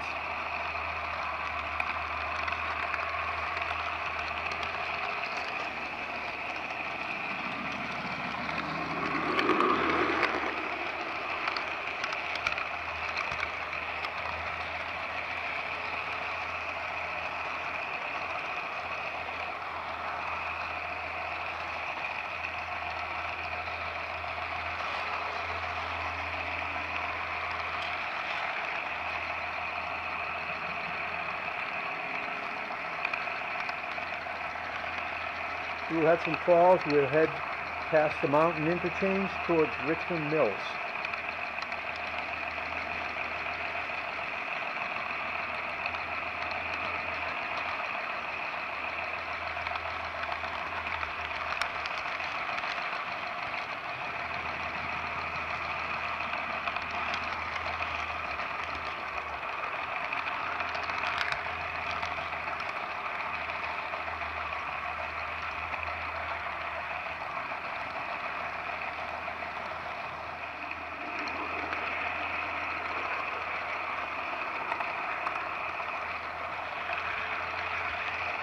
We welcome many fine-scale and finely detailed structures in this area. We're going to head through the tunnel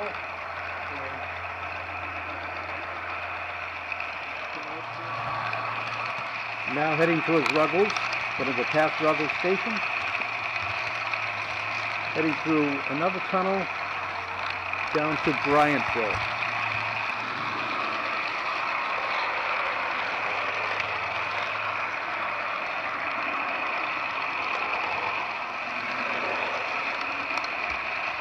This is the city of Bryantville, named after a former member, Jack Bryant, who was also a member of the Tuskegee Airmen. All the construction was coordinated by Paul Bonanno.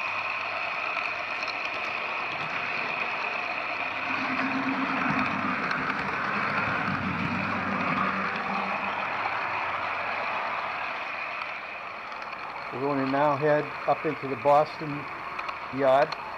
This is the Boston Yard, used extensively during operations for the origin, departure, and arrival of many of the freights that run on this division.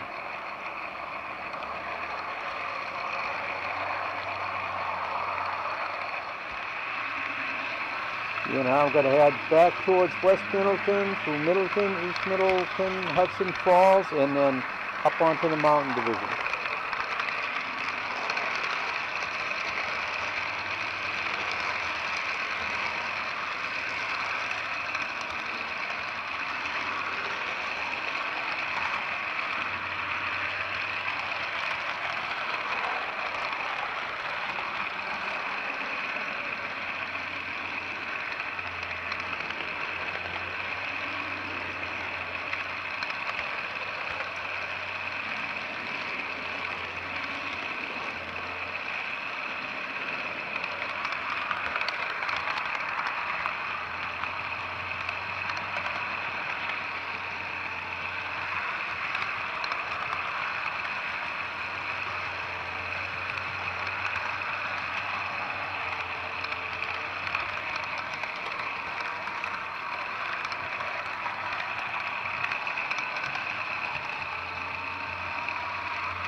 Now climbing the grade adjacent to Cedar Hill Yard, heading towards the steel mill.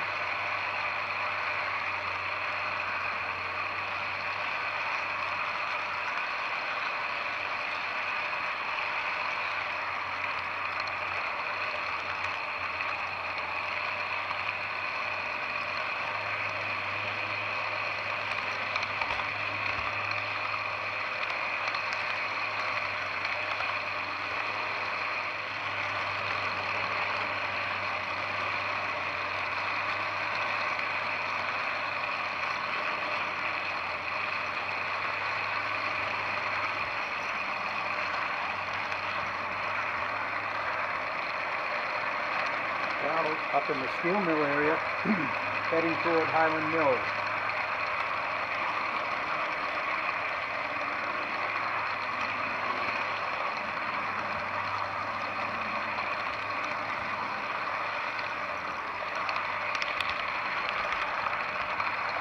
Coming under the local trolley line.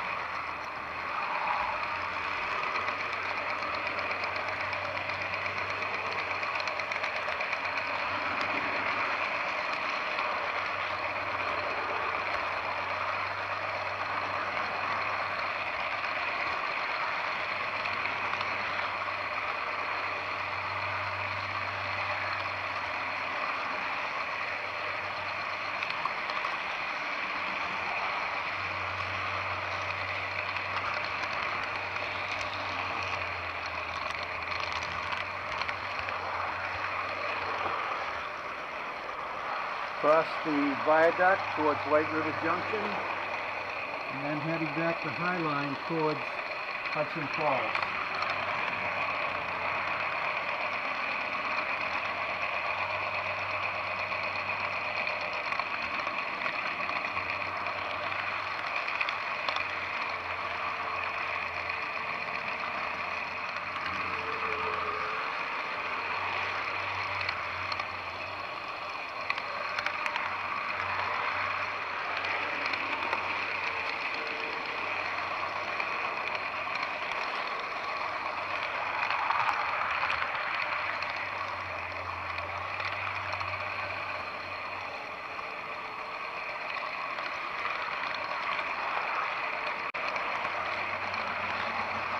Through the farm country on this layout.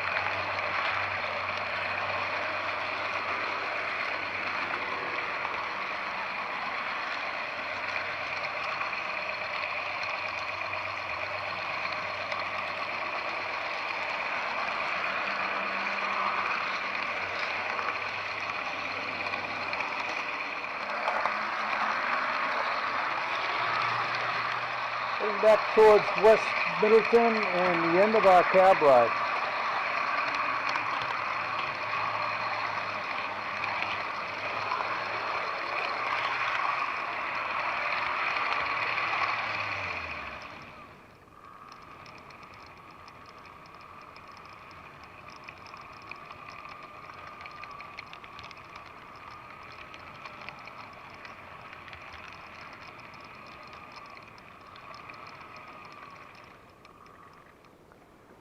I hope you've enjoyed this tour of our layout. It's been a lot of work by a lot of people. All the members have contributed to the success that we've had. I hope that when this COVID situation is over and we begin to have open houses and train shows, that you'll find the time to come down and join us and enjoy this layout in person. Thanks for letting me show you around.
Our next video is the Roadmont and West Shore Railroad, proto freelance. I'm sorry. A pro freelance east-west carrier set in early fall 1977. The model portion is the Laurel Highlands Division running eastward into the Allegheny Mountains of Pennsylvania. A 2.6% grade heading into the mountains requires helper locomotives on long trains.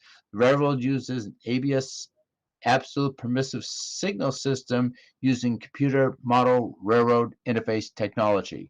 One operator feature is loads and engines emptied out arrangements between the power plant and the coal mine.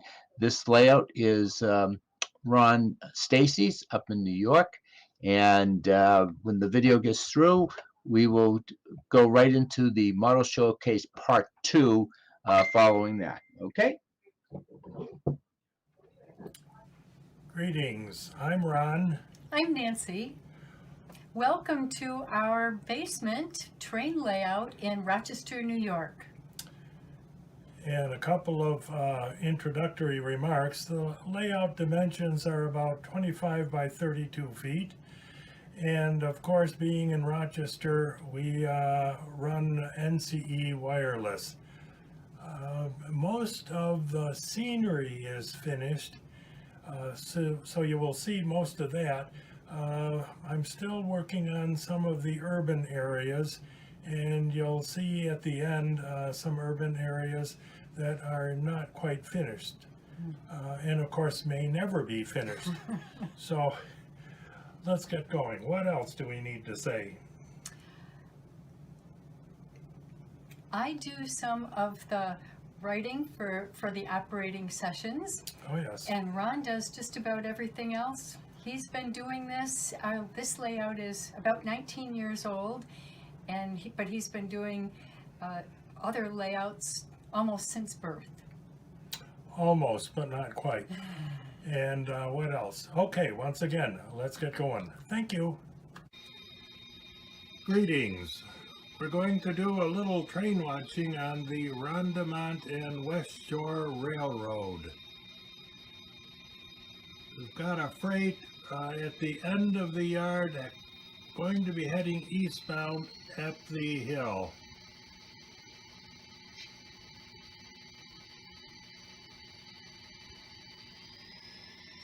She's going to go ahead one block.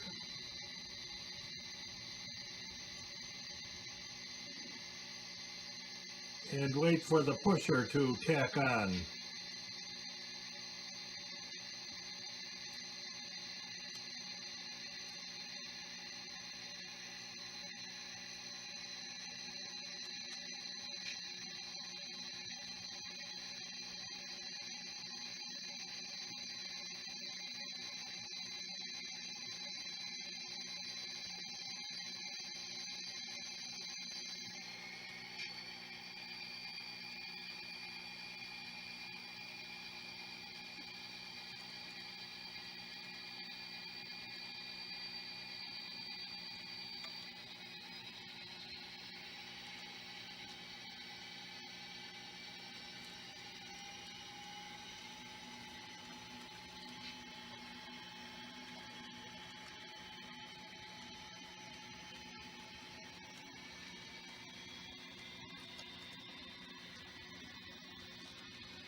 The railroad's time frame is 1977.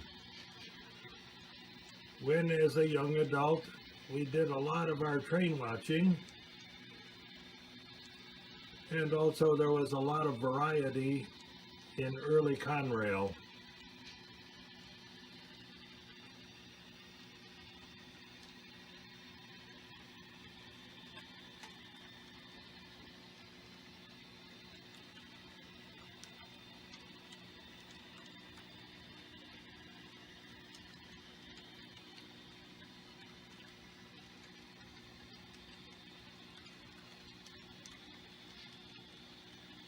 Most cars have been weathered using pan pastels.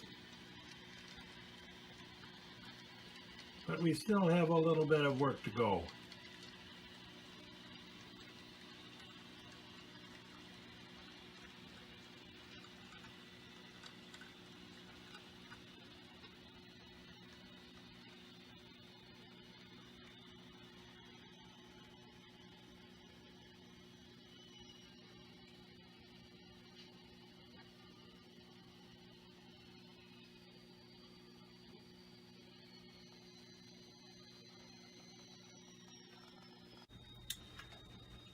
Rondemont and West Shore is taken from my initials, my name, Ronald Walter Stacy, and my wife wanted a railroad taken from her initials, Nancy Jean DeRickey.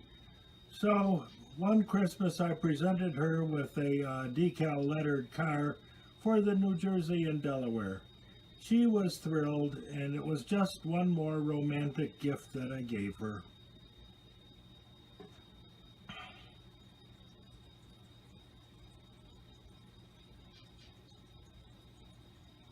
The signals are designed and wired by Bill Carr. They are JMRI technology, and they work quite flawlessly, actually.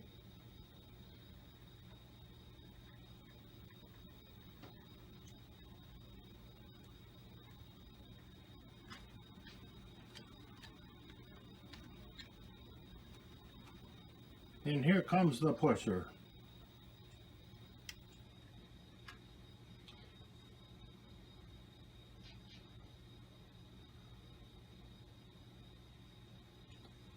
As typical in the 70s, mixture of motive power was second generation and first generation.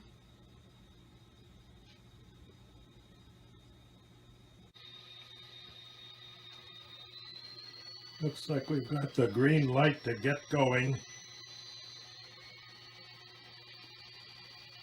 It's going to be a 2.6% grade. The engines are going to be starting on.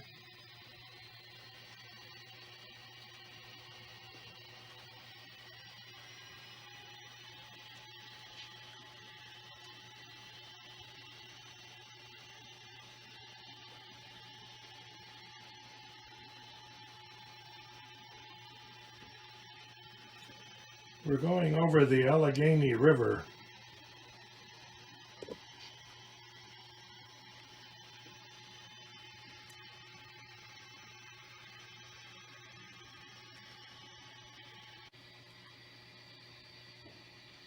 Just to give you a little sense of the river.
And it looks like the pushers are doing their work.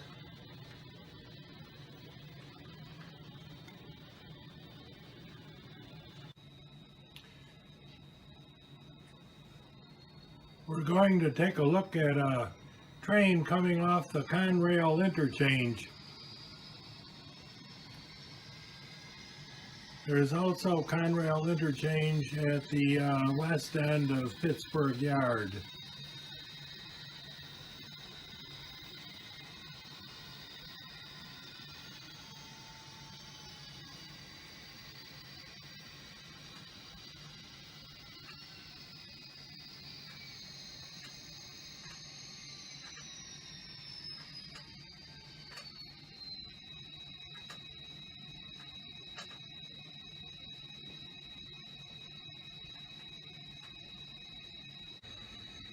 Okay, here we are at the interchange and we're waiting for the signal to get on the RWS trackage. As you can see, the signal is Pensy signal, former Pensy trackage, now Conrail.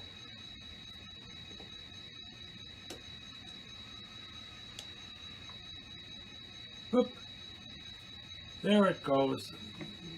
So he's got the clear signal.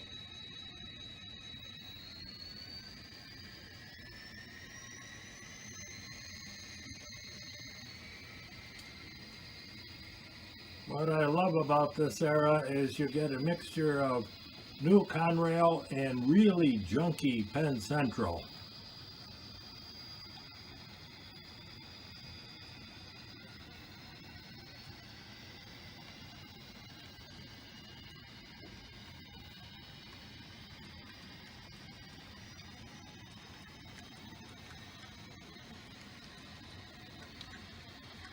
Haven't had the heart to weather the I Love New York boxcar.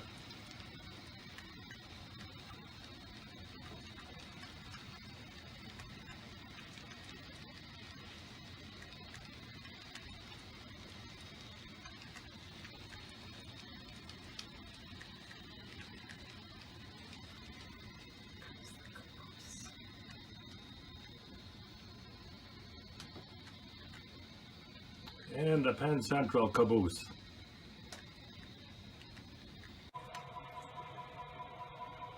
Here's a commuter station, Guffney's Ferry.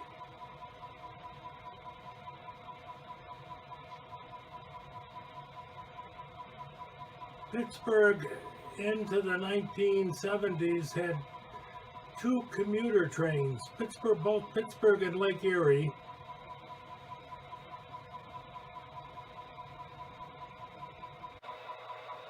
And a little bit like the New York Central along the Hudson River, the trains go under a walkway.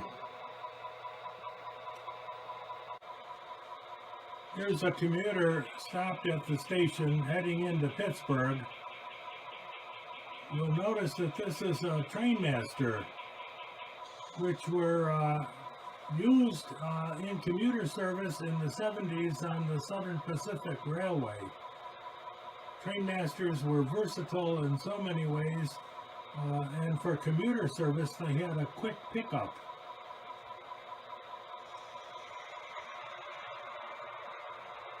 So we're going to demonstrate a medium pickup.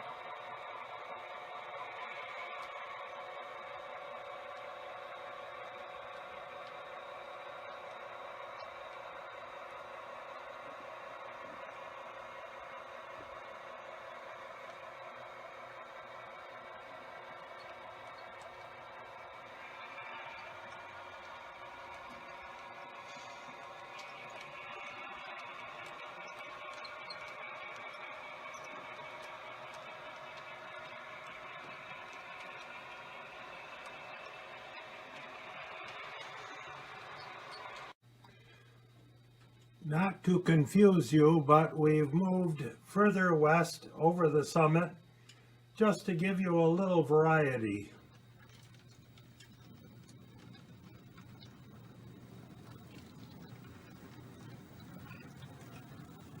This train is eastbound heading toward Pittsburgh. And we're at one of the last wood trestles in the east. And it's become quite a favorite spot for rail fans.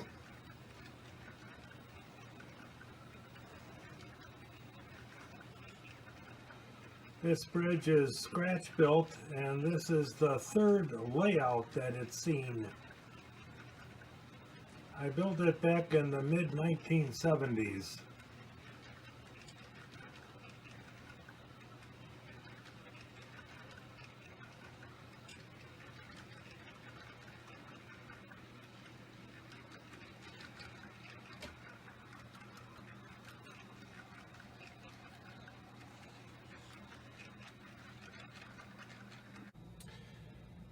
If you're modeling the mountains of Pennsylvania, I suppose you have to have a coal mine somewhere.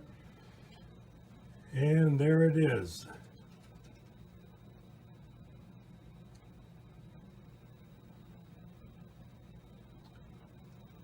A couple of Alcos ready to do a little switching at the mine.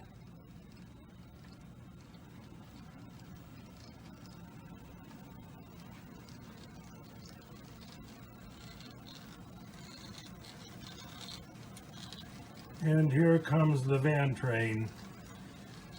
On the other side of the hill, it's on this side of the hill, it's a little less steep, about a 1.5% grade.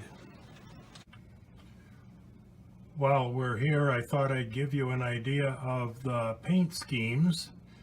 This is the original paint scheme from the 1940s, obviously influenced by Lehigh Valley. And like many railroads, in the 1970s, they came up with a more modern style paint scheme. And this was influenced by Rio Grande speed lettering. The colors are Lehigh Valley Scale Coat Cornell Red, which is not correct for Lehigh Valley, but it's a nice color anyway.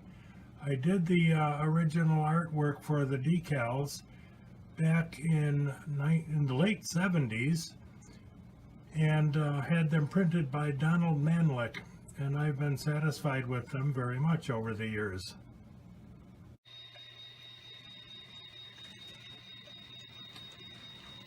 We showed you a few minutes ago the oldest bridge on the layout.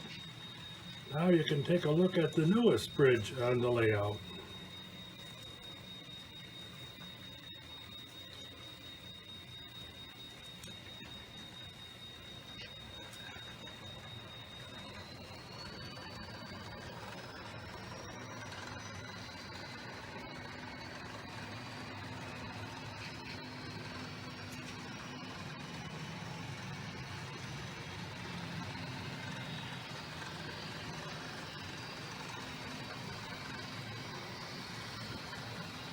And the van is drifting downwards.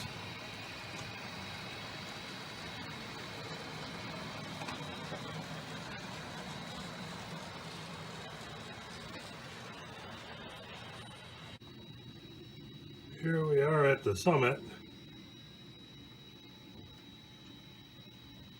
And we're about ready to cut off the helper. Some railroads cut off the helper on the fly.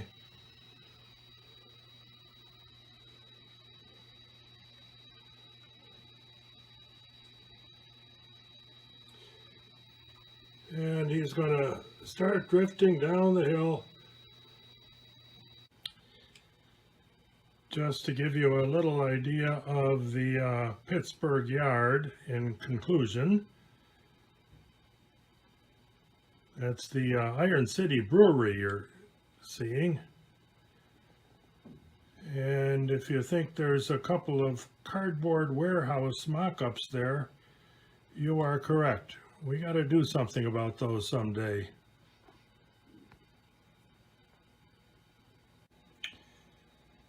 And there's the station.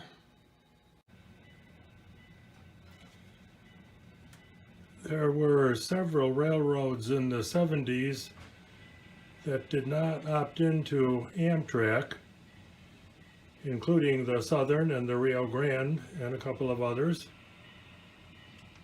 And the R&WS is one of them.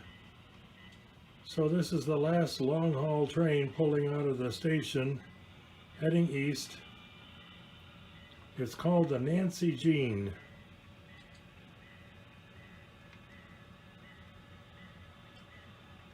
After you know who.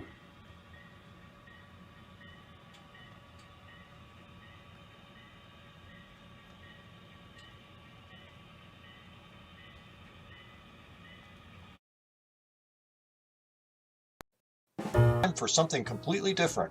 Part 2 of the NERx Model Showcase.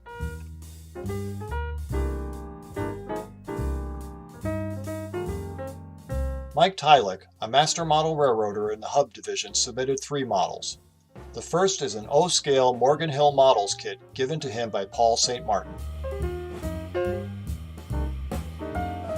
The box only contained plaster castings, laser-cut windows and doors, strip wood, and details. There were no instructions.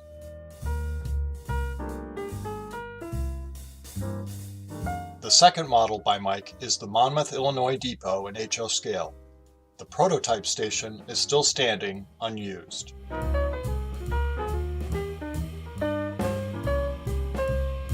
Mike built 2 versions of the model, one for a layout and the second for the Town Historical Society.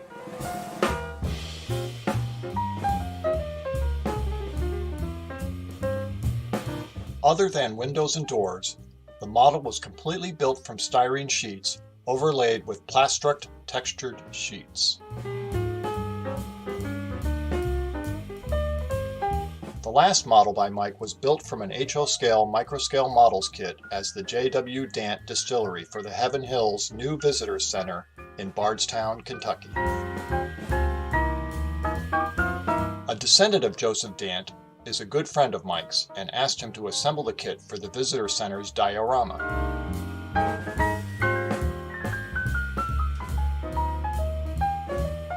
The signs are custom decals designed from an original Dant label and printed by Highball Graphics.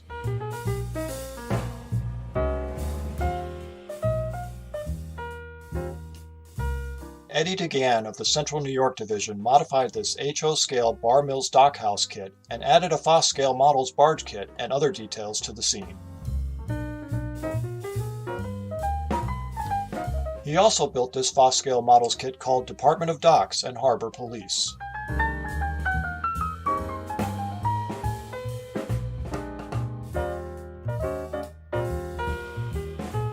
This model by Eddie is scratch-built and loosely based on the fine-scale miniature Seafood Emporium kit.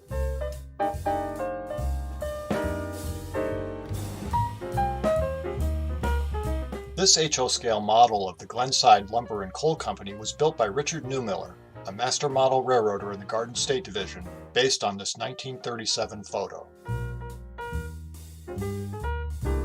The silos are plastic drain pipes, which are covered with plastric cement block patterned sheets.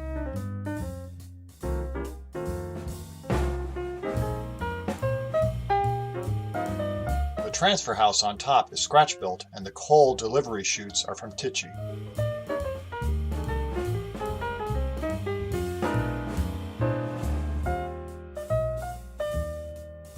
Tom Piccirillo, a master model railroader from the Garden State Division, constructed these O-scale steeple cab motors.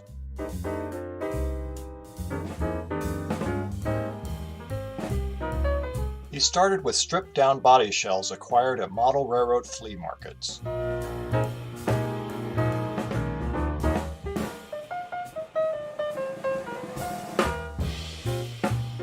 Tom then added details, power drive components, DCC electronics, paint, and weathered them for his Somerset County traction system. Jim Roth of the Hudson Berkshire Division used this drawing published in the July-August 2020 issue of the Narrow Gauge and Short Line Gazette for his next model. His model is a scratch-built Denver and Rio Grande 5-ton derrick car of the 1880s.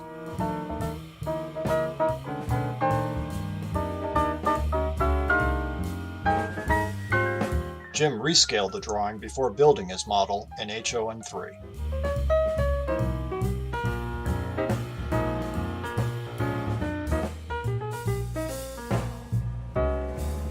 Russ Norris, a master model railroader from the Hub Division, just finished scratch building an HO model of the East Broadtop engine house in Robertsdale, Pennsylvania. The model is made of scried board and batten basswood with laser-cut shake shingles on the roof from Best Models and windows from Tichy.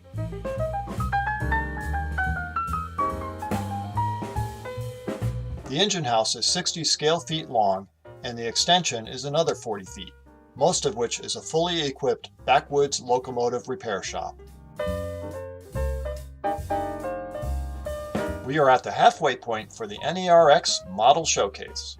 The last two segments will air tomorrow afternoon and evening.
thank you all for holding on and waiting for our next clinician who has been in the NMRA for 37 years, serving the Seacoast Division as a director and as president for 6 years. He also served as Northern New England NER director. He's a member of the Baltimore and Ohio Historical Society, has been an avid modeler for 53 years, modeling the Potomac River Valley region of the B&O NHO scale. In 1953, he has been a volunteer at Heritage Park Railroad Museum in Union, New Hampshire since 2012. The museum has historically accurate 1909 HO scale Boston and Maine layout. Work at the museum includes scenery, several structures detailing scenes, electrical, and operating system for visitors. He is married and lives in Rochester, New Hampshire. It's my pleasure to introduce Richard Benton. Breton. Hi, Jerry. Thank you. This is the beginning of my presentation right here. I want to talk about the train control that we use at the museum, but I thought it would be useful to actually see what the layout looks like and what the background is, just briefly. The town of Wakefield has a Wakefield Heritage Commission, and they have preserved many structures and historical artifacts for the villages of the town of Wakefield, New Hampshire. As part of this work, the Union Station has been restored inside and out and is open as a museum. They had obtained the Union Freight House as a community conference center and educational exhibits. And inside there was an idea to build a historical replica of the HO scale model railroad depicting the Boston and Maine Railroad and the 5 villages as they were in 1909. This is a little bit of what the 5 villages are. If you look at that area that we're talking about, I live in Rochester, and just north of that, you have Milton, and then the 5 villages are Union, Sanbornville, Wakefield, East Wakefield, and then North Wakefield. So that's the area that we model. The model is based on historical photographs, and there are a fair amount of photographs that we have that show that area.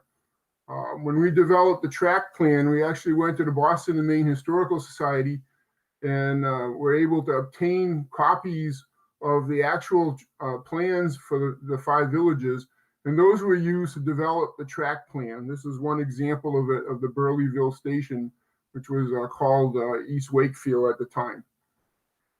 We developed this track plan to fit in approximately half of that freight house that I just showed you.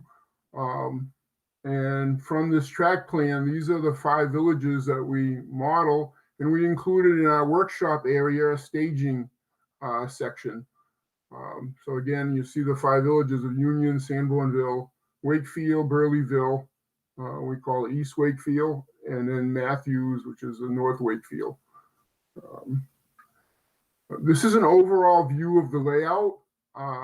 You can see that's the East Wakefield side of it. Of interest here is the whole layout has photo backdrops, and an artist had painted the clouds and things. So I want to keep it very clean as a museum environment.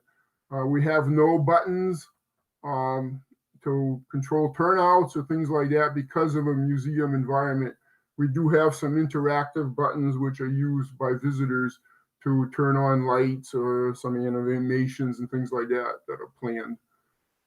This is another view of it, looking at one of the corners in there. This is the Union section of it. That opening in the wall that you see behind the station is where our staging area is. Here's a few photographs that were taken of it gives you an idea of what the layout looks like. This is the Sanbornville Freight House. It's actually, this photo was taken from our staging area through one of the openings that we have in the wall. That shows the Sanbornville Freight House portion. And that backdrop photo you see is an actual photo taken of the Moose Mountain.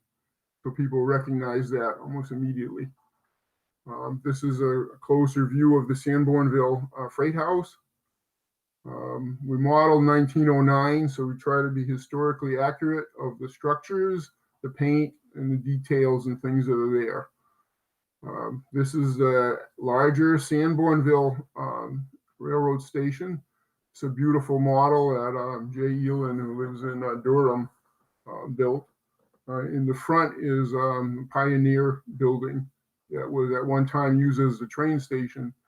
So you can see there's some forced perspective that's going on here. The yellow house on the top, the Badman House, is 84% of HO scale, intentionally to try to make things look similar to what we see in the photographs that we have of that area. Another view of that station, one of our locomotives in the back. This is a roundhouse that was there. We modeled 1909 because there was a fire in 1911. Most of this area was changed at that point, so it was kind of the most interesting time frame was just before that fire. This is a turntable. All of these things are all scratch built. This is the Wakefield station. Again, from the photographs, there's details. The thing you see in the front, for example, that lattice work is the outhouse. That's is for the facilities at the time in 1909. Here's another view of that station. This model was built by Bill Gaver, who lives very close to Brookfield and was instrumental in getting this layout started. Here's the East Wakefield station. Very, very busy station at East Wakefield. Had a lot of traffic. They picked up a lot of passengers and things that came by stagecoach from Maine, Newfields and such. Here's a view of another view of East Wakefield. That Victorian house and the thing is 75% of HO scale. The schoolhouse is in the top of the hill is N scale. That's a station agent house. And the schoolhouse is interesting for the museum because people visited there with by train. Some visitors remember going to the school by train instead of a school bus. Here's another view of that station. Here's the North Wakefield station. They had named it Matthews. It's a butterfly signal. Is kind of interesting because it was a flag stop station. Another view of Matthews with one of the passenger cars that stopped in the front. We modeled September 1909, so the foliage and stuff is leaves changing. There's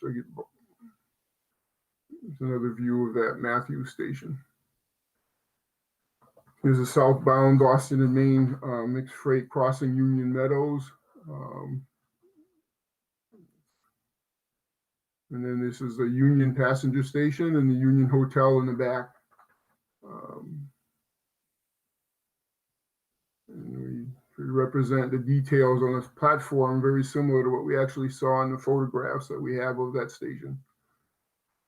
Here's the coal shed, another model that Bill made, and there's right in front is the wood shed, and you'll notice that locomotive has been repainted and lettered for the Eastern Railroad, the Ossipee. Here's another little scene over here. There's a lot of these kind of things on the layout. You can see the Sanbornville coal shed again, but then there's people having a leisurely afternoon picnic in Level Lake, which is a recreational area then, and there's still a recreational area today. So over here, I'm going to have to adjust the sound a little bit. I want to show you how we actually run the trains. I've reset some of these things, but they always go back to somewhere in the middle, and I want to blow out. So we're using train controller. What you're going to see here is I was taking these pictures by myself.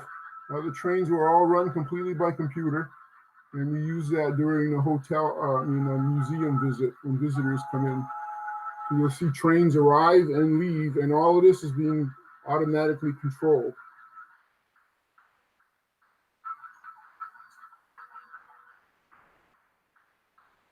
The train will arrive, it'll stop, you listen to all the sounds.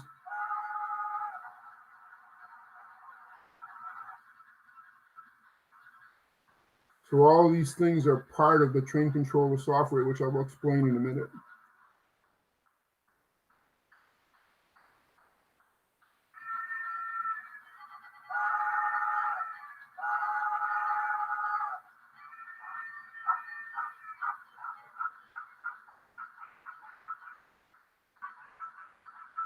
This is important in a museum environment because when we have visitors, we used to just run one train at a time, which was kind of boring. Children would visit and visitors, and they'd always ask to see more trains running. So now we can run 6 trains automatically following schedules, and they'll actually find alternate routes as needed. If a section is blocked or occupied, it'll find an alternate route per schedule's plan. You'll see behind here is a freight train arriving, going to the freight house.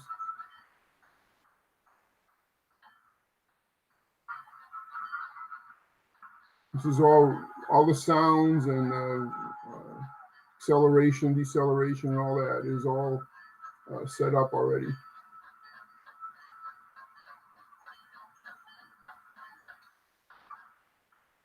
And it doesn't necessarily follow a fixed route.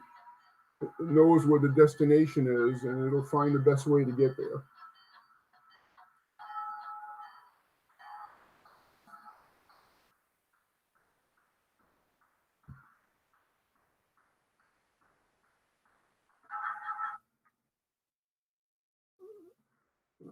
Check the sound here so I don't, this thing, I try saving it down here, but it doesn't remember it. So you have to bear with me 1 second. So this is a second, remember that freight train was waiting at the freight house? Here's a double-headed 13 or 14 car train. Chris Oliver has worked on setting up and programming of the train controller. He uses it on his layout. And we initially planned the layout for 6 or 8 car trains, and Chris wanted to add a little more excitement. So we got a 14 car double-headed. So you see automatically the train, once the other one clears, this one takes off. The turnouts are all aligned automatically.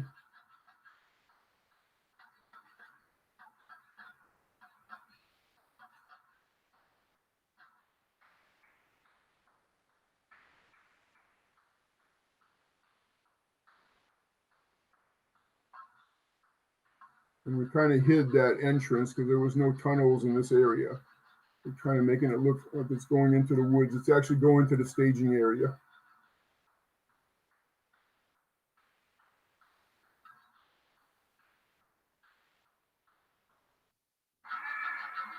Oops. Okay, this one over here is kind of okay. The volume's about right. So this is the very first time when Chris was experimenting with this double-headed train.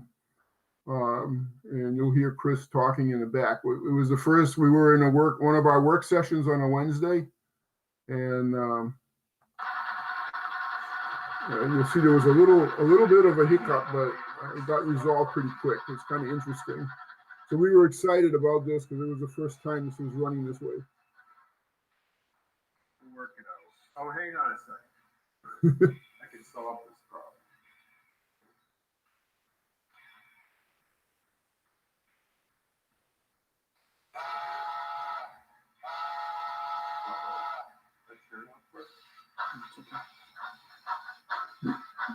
These 2 locomotives are actually not in a consist. They're actually running their own speed. Each one is running its own speed, but they're matching the speed. We calibrate each locomotive. So when we're asking it to run a certain speed, it's running that speed.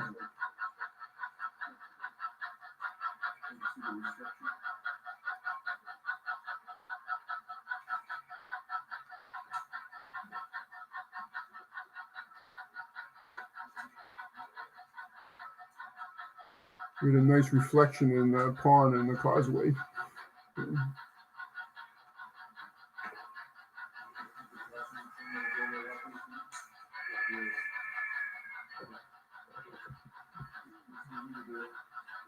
So once that train clears, another one come by.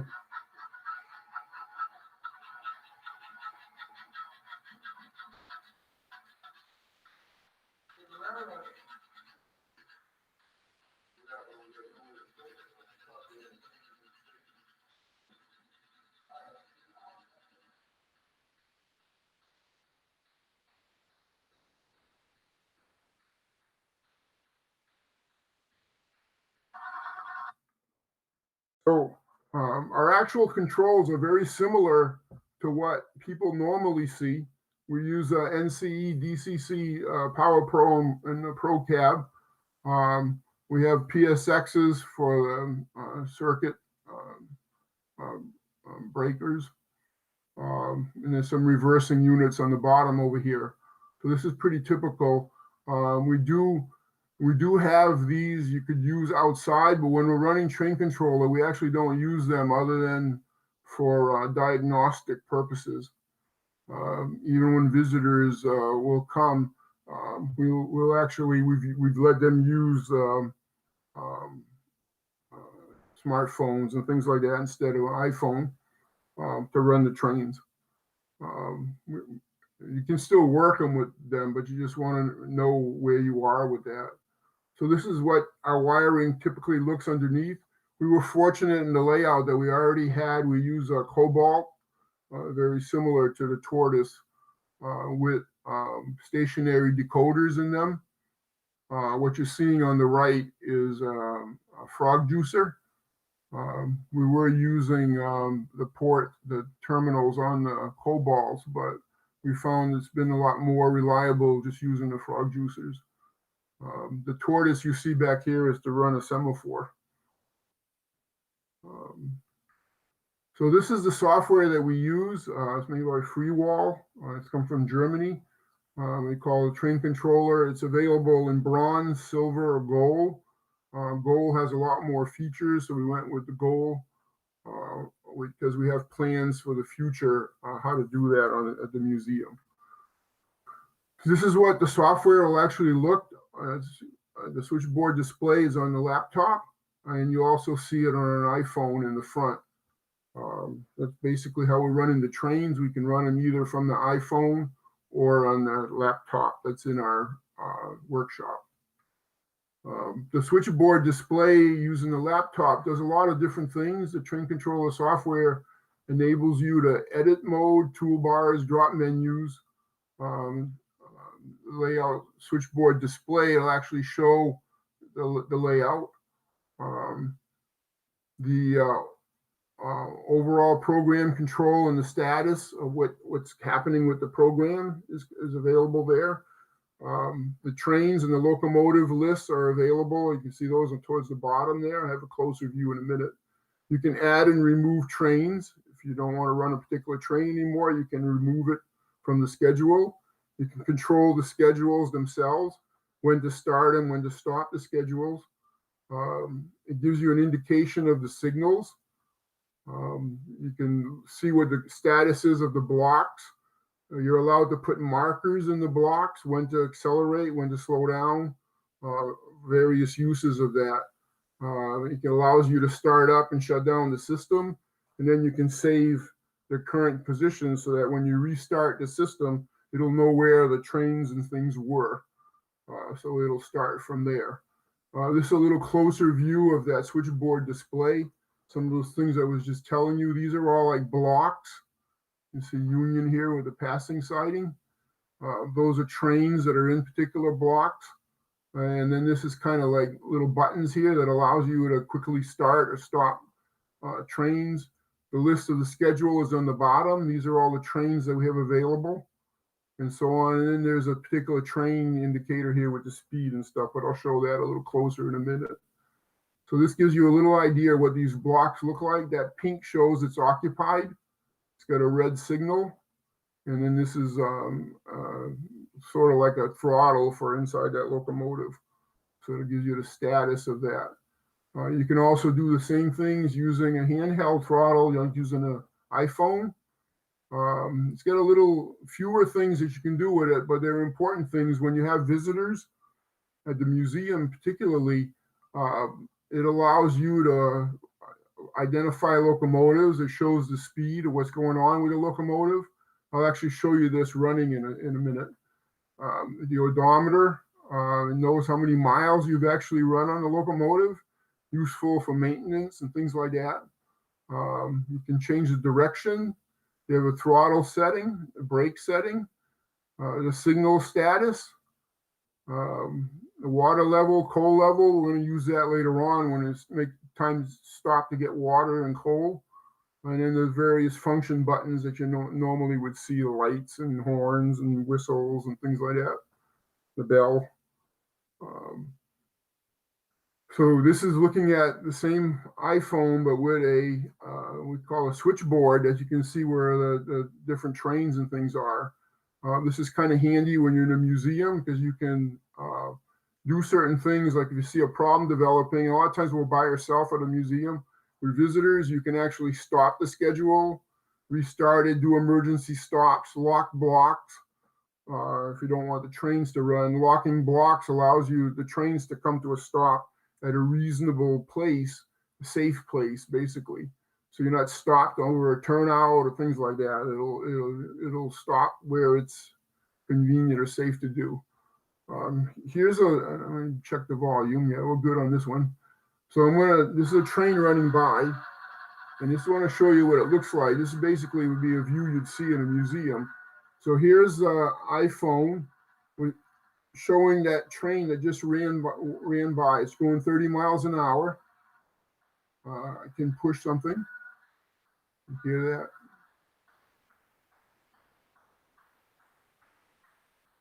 that? So now it's decelerating. We'll come to a stop.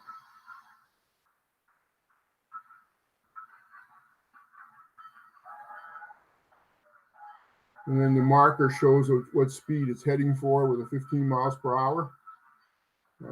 I've actually handed these to visitors, and they can run a train. We have a particular one, you put it on, you can run it, and you'll set up and adapt to the schedule. So it allows you to run the trains yourself if you wanted to. And at that point, the train controller is acting like a dispatcher. You get to have permission to go to a certain block. You request that permission. It tells you when it's clear. You get a green signal and you can go. So this is the switchboard view of it. And you can work with that. So we'll move ahead with that. Okay. So this is a little video, maybe not so interesting. There's really no sound here, so I don't have to worry too much about that. But what's interesting is if you look at this, and I can jump around a little bit, you'll see that you can follow a train along the way here.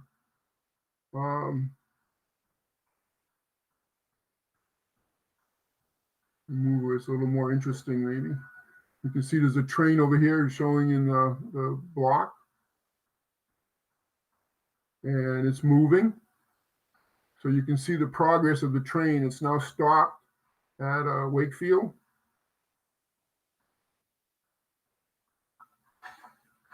And it's cleared for the next block. It now has a green signal.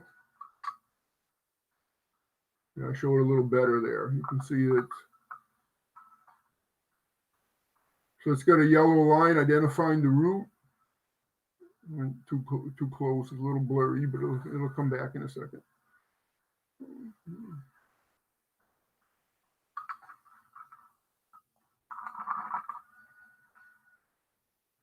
You can see the same kind of things happening over here. It just gives you some idea what you're actually seeing on the switchboard.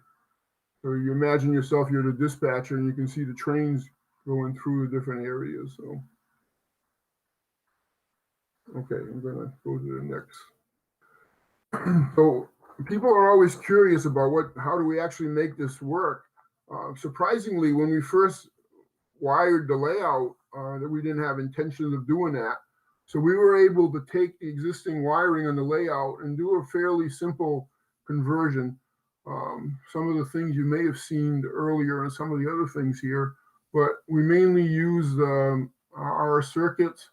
The Watchman is what we use to detect the current in the blocks, and then the local buffer attaches your system to the computer. You can see this is a Watchman in here, and these are the CTC things, and I'll show that a little clearer in a minute. It's not very complicated. You just want to make sure that you keep, the red and the black correct, and you want to have the CTC sensor, and I'll show in a diagram, it'll make more sense.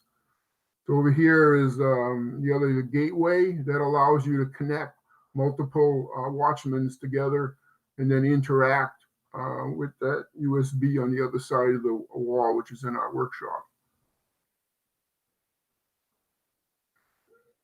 So this is again, this is another picture of that CTC coil right here. And then we use Cat5 wiring, which makes it very simple. You attach that, and then it picks up on these Watchmen. It just detects the current. So a little closer view of that. This is basically a bus wire. We had black and red bus wires before. We added the white, and then made sure there was each current detector goes to one particular section. So any current that's picked up in there goes through that sensor first. That's the only criteria you go through. You can see over here with the Watchman, little diagram that I made. And you've got, this block here is the black wire, and then the red goes through the CTC coil. So if there's any current draw in that area, it gets detected and tells it that that block is occupied. And when it arrives, that's how you can end up controlling the, so here's another view of that, our main control panel with the, so that stayed normal. There was nothing needed to be changed there.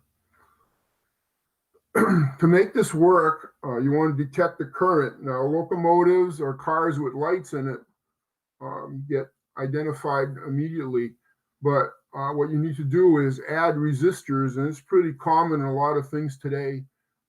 People have questions about how we end up doing that. Basically, we put in surface mount resistors, 1.8 k ohm.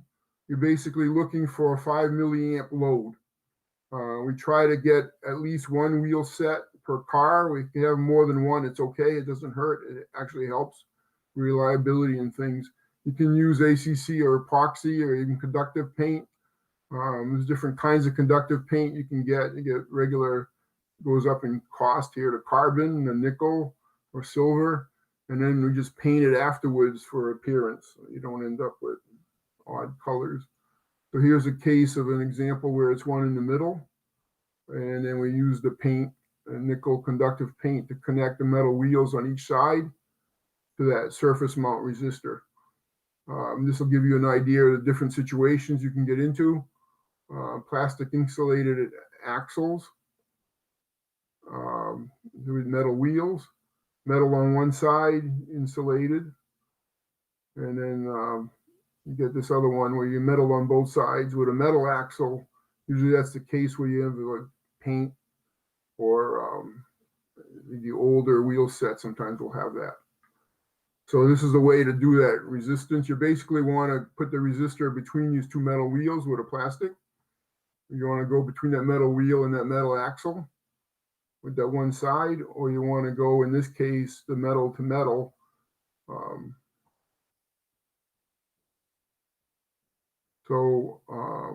Here's another view of the trains running. Let me check the volume.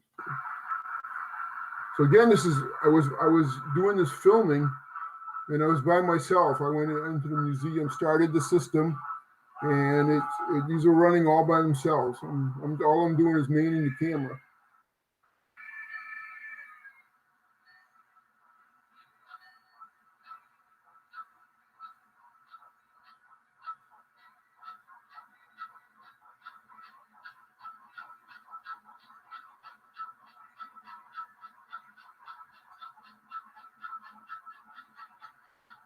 You'll notice the acceleration that occurs and the sounds, all of that. You'd have a hard time running that by yourself. To put the sound and the whistles at the grade crossings and slowing down on in the curves, or a reverse turnout. So all of that is programmed in using markers in each of the sections.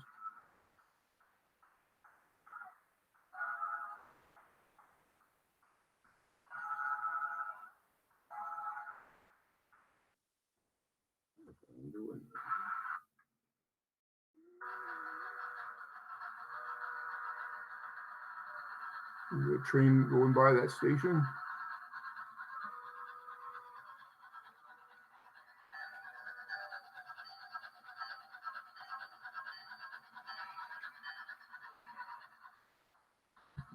The visitors are fascinated with this now that because what can happen is knowing what the schedules are in different trains, like you've got express through trains,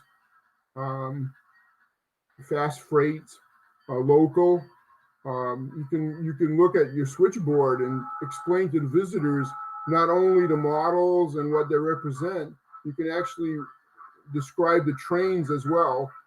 And having 6 trains running at once, the visitors always have some action in front of them. In fact, the station stops, we make them fairly quick, so that people don't get bored. so you'll see trains arrive and leave fairly quickly, but we want to keep things active, especially when we have younger people. And you show them that we're running trains on what Brenda was talking about earlier this evening. When you show them that you're running the trains, or you can monitor them on an iPhone, and their eyes light up, and like, can I try that? And we've got certain other trains that are there that we can run back and forth just so they have some idea of it. You can see that train picked a certain route through that East Wakefield yard. There's a barn we're building right now. There's a working farm there. So you notice it slowed down in that curve because it wasn't a straight orientation.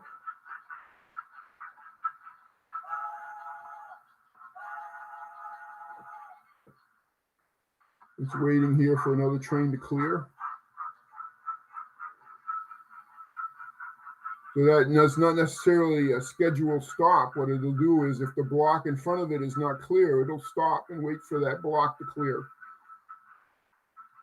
So you don't end up with random collisions and stuff like that. The one thing we have to watch out for is we have to watch out the visitors don't end up touching the track. Sometimes people have a certain conductivity and they can set off a sensor, making it think there's a train there.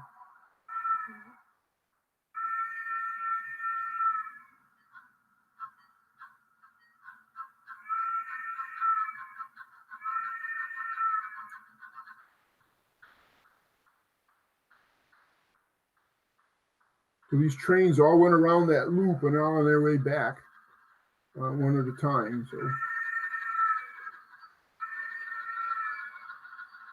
you'll hear the whistle for the grade crossings and things like that.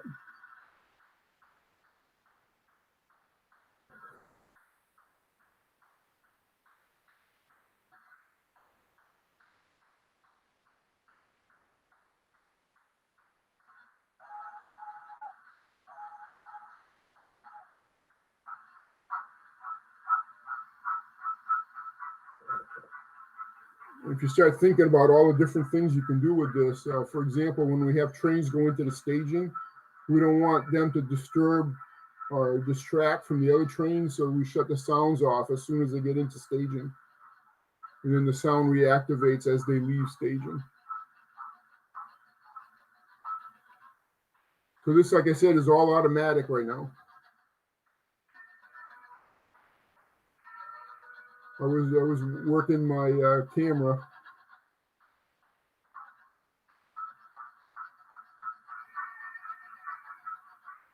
We opened the museum for about our longest days when we have like tour de church is about 6 or 7 hours, and the trains will run all day.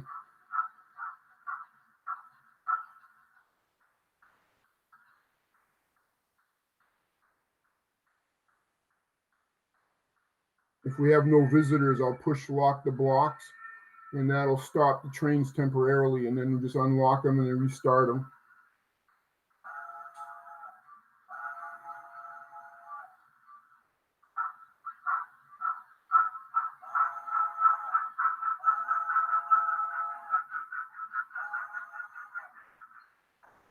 In 1909, the Boston and Maine ran about 26 trains a day through this area. So there was a lot of traffic. That's the express train. It only stops at 2 of the stations that we have now. Sanbornville with the bigger station. East Wakefield.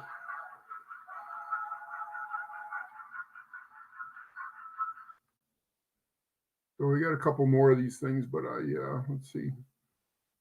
Yeah, we're almost there. So we check the volume. Okay, we're good. So this is the loop area. If we were going to redesign the layout again, we would have made a passing siding there. This loop has a single track. So here's the 14-car train. Maybe it's 13 cars. I think we had removed one at one time. But the 2 locomotives, it actually goes in that loop. And there's already another train in there as well. So that train advances. You'll see it.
This is a local train.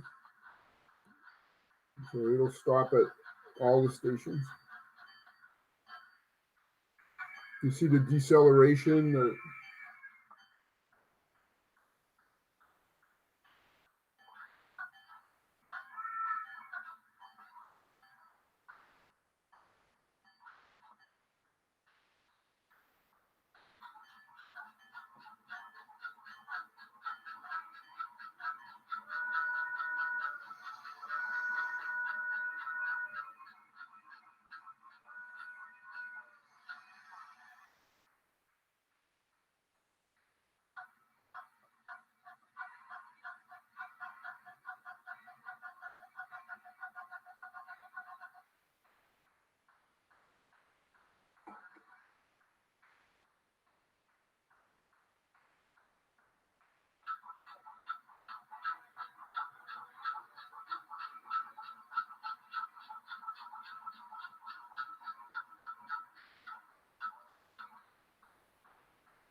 It may be the same one we're just looking at.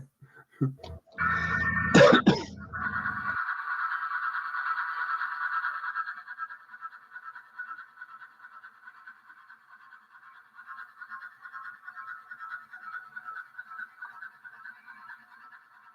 just want to show part of the loop over here.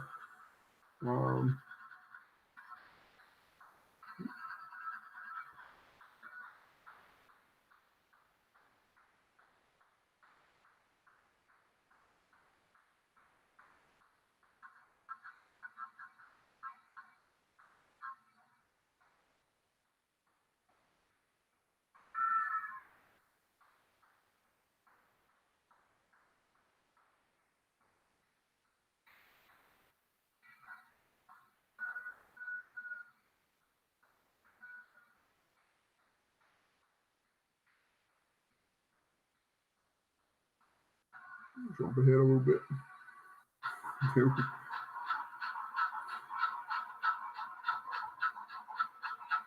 It's on its way back. So, okay. This over here is an interesting little story, and I'm just going to play a small part of it. But one Wednesday, we were working at the museum, and apparently we didn't even know they were coming. Anyone who lives in the New England area or whatever might know Channel 9, WMUR. They have a Fritz Weatherby, and they have a New Hampshire Chronicle. That's a 7 o'clock show.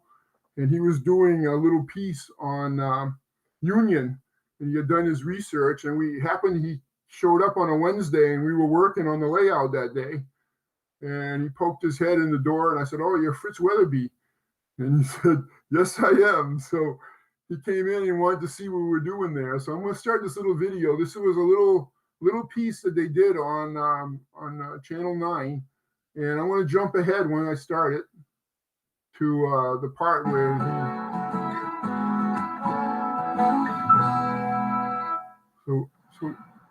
so he starts his routine, but I'm going to go over to this part right here. I say Southern Point, 56, the wonderful old station you see here, and the freight house that goes with it is part of the Heritage Park Railroad Museum, which also includes a scale model B&M railroad line. Isn't that a beautiful layout?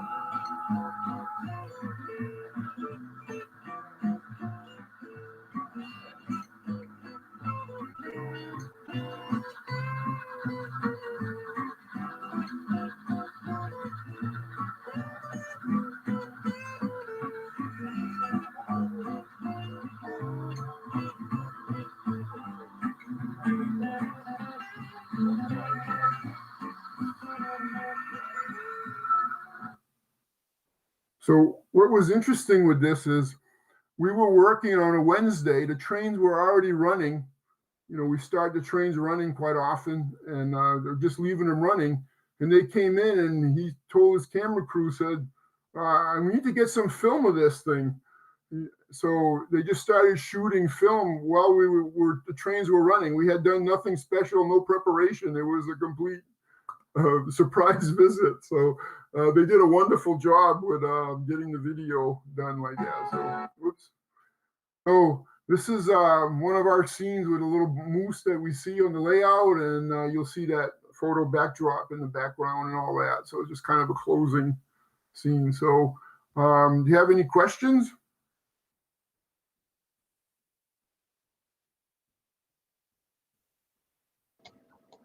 It's really nice presentation, Rich. Excuse me. Yeah, there are a couple of questions out here. I got to go get up my question board. One of the questions that was raised is that I have those DCC Cobalt switch machines. Are the frog contacts unreliable? No, they are. We ran it that way for quite a while, and I think what the problem we were getting more than anything is Chris Oliver. I don't know if you know him or not. He has a beautiful layout in Rochester. He models Donner Pass. It's a 5-level layout. It's got a 1,000-foot main line. He runs 14 trains automatically, and he had worked with the Cobalts. He now uses some Tortoise, but he's okay with that. But he was pretty strong proponent of the frog juicers. What we were finding is, and without getting too complicated, the cobalts were working fine, the contacts that were there. But what we were finding is if for some reason you had a short, at one point when we were doing the rewiring of this thing to put in the train controller, we didn't have the switch machines on their own circuit. So if there was a glitch somewheres and we got a little interruption in the power, sometimes we'd end up with turnout being in the wrong direction, and that would cause some problems. So we've now made it so all of the turnouts are on their own circuit. and we boosted that so that it isn't a problem anymore. But the frog juicers, we debated a long time whether we needed them or not. We ran the system for quite a while without them. We started putting some on. We were half and half for a while, but eventually went completely frog juicers. Thank you. It's a good explanation. Another question you have, is the odometer in scale or real miles? 46,000 plus miles is a lot either way. It's they're not real miles, they're scale miles. That's still a lot of Yeah, traveling. we run the trains a lot. We're open Saturdays and Sundays all summer long from June till Columbus Day. We didn't open last year because of the COVID, as a lot of other people did. But when we're working on Wednesdays or whenever people are there, we put the trains basically on autopilot, and they run 4, 5, 6 hours at a time. So I think they are real miles. Do you find you have a lot of maintenance you have to do on the equipment? Yeah, it's kind of funny. We started putting keep alives in the locomotives. Right. And I don't know how familiar people are with those things, but they basically like little capacitors that will, if you lift up the locomotive, it'll run for 5 or 6 seconds off the track. So what we find is kind of interesting. I see a new problem developing because a lot of people are using keep alives now. Eventually, at some point, the tracks stay fairly clean if you run the trains, but I've had cases where the trains have stopped working and you pick it up and the wheels are like completely black. So they are forgiving, but so yes, you do have to do maintenance on your locomotives. The keep alives make it a little bit easier, so you don't have to be on the things all the time. But you do have to do maintenance eventually. There was one time there's a section of track, and it's like real life in a way. You know how sometimes you'll look at a train and you'll see like grease in a curve or something. Right. So if there's any dirt on your wheels, it'll actually start depositing where you're making a little more pressure on the rails. So we had a section that we were starting having trouble one day, and I looked at it, and we had about literally 6 or 7 inches of track that was completely black. That's funny. But for the most part, the track stays pretty clean. But oiling and cleaning the locomotives, you still have to do all of that. So right. Yep. Do you find that the equipment? Do you have a lot of equipment? Have you had equipment just outright failure with the number of hours you run it? Yeah, we've got 3 or 4 backup locomotives we use right now.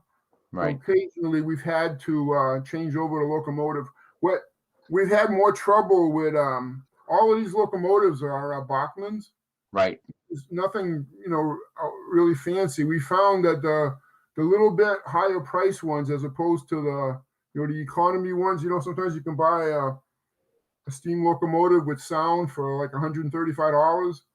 We're finding that the $200, the $250 ones will last a lot longer than the other ones. Okay, that makes sense. Yep. All right. When putting on the resistors on the wheels, do you find that if you solder them, do you have problems with the plastic insulator in the wheel, or don't you solder them? We really don't solder them, I guess. We found that the ones that go up against the metal wheel and the metal axle, yep, that you just press them in place and you can epoxy them.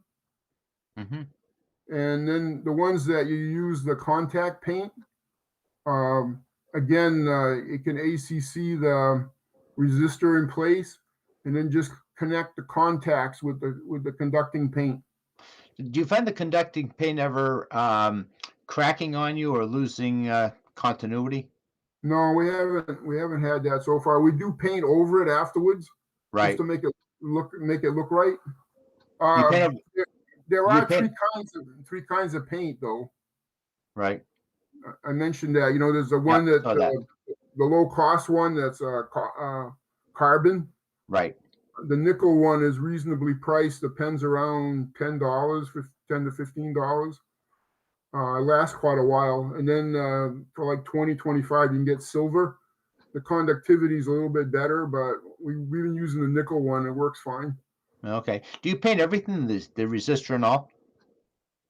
Yeah. Yeah. Oh, okay. Cool. Last, why did you choose TC Gold? The lower cost one is the bronze. Right. It has some limited features for a small home layout. It's probably fine. Eventually, Chris was instrumental in getting this stuff and made the recommendation to it. But in the museum environment, there's so many more features that we got with the gold. And some of them we haven't even started using them yet. Like I mentioned in the presentation about monitoring the water and the coal. And we could actually schedule when you have to stop for water and things like that, doing that. It's all fictitious, obviously, but right. The goal allows you to, you know how some people do momentum and things like that? Mm-hmm. You can actually figure out loading and the acceleration rates and things like that based on the load, whether you're carrying a full train, a loaded train, or empty cars.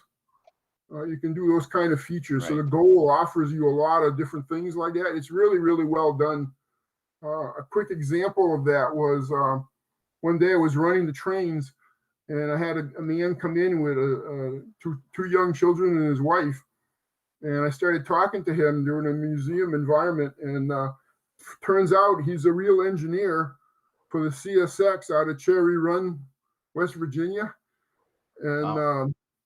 And I showed him what we were doing with the train controller, and he was like fascinated with how the switchboard looked. And I told him, you know, how you could use it with an iPhone. And I actually gave him, I had on my iPad at that time. I showed him an iPad, and I asked him if he wanted to run a train. And he actually, without any training, he grabbed the iPad. I told him he had to set where he wanted to go, and he did that. And he waited for the green light. The system gave him the green light. He brought the train all the way around the room and brought it back first time, following all the lights and everything. So it's pretty well done. Yeah. So you must have had quite a thrill doing that. That's cool. Oh yeah, he was fascinated with that. I did too. I'm like, man, he said it's like running a real train. That's the whole idea, isn't it? Yeah, it is. Anyway, let's see. Do we have any other questions? Well, no, that does it for the questions, Rich. I tell you, it's an outstanding presentation. You did a great job. The layout looks terrific.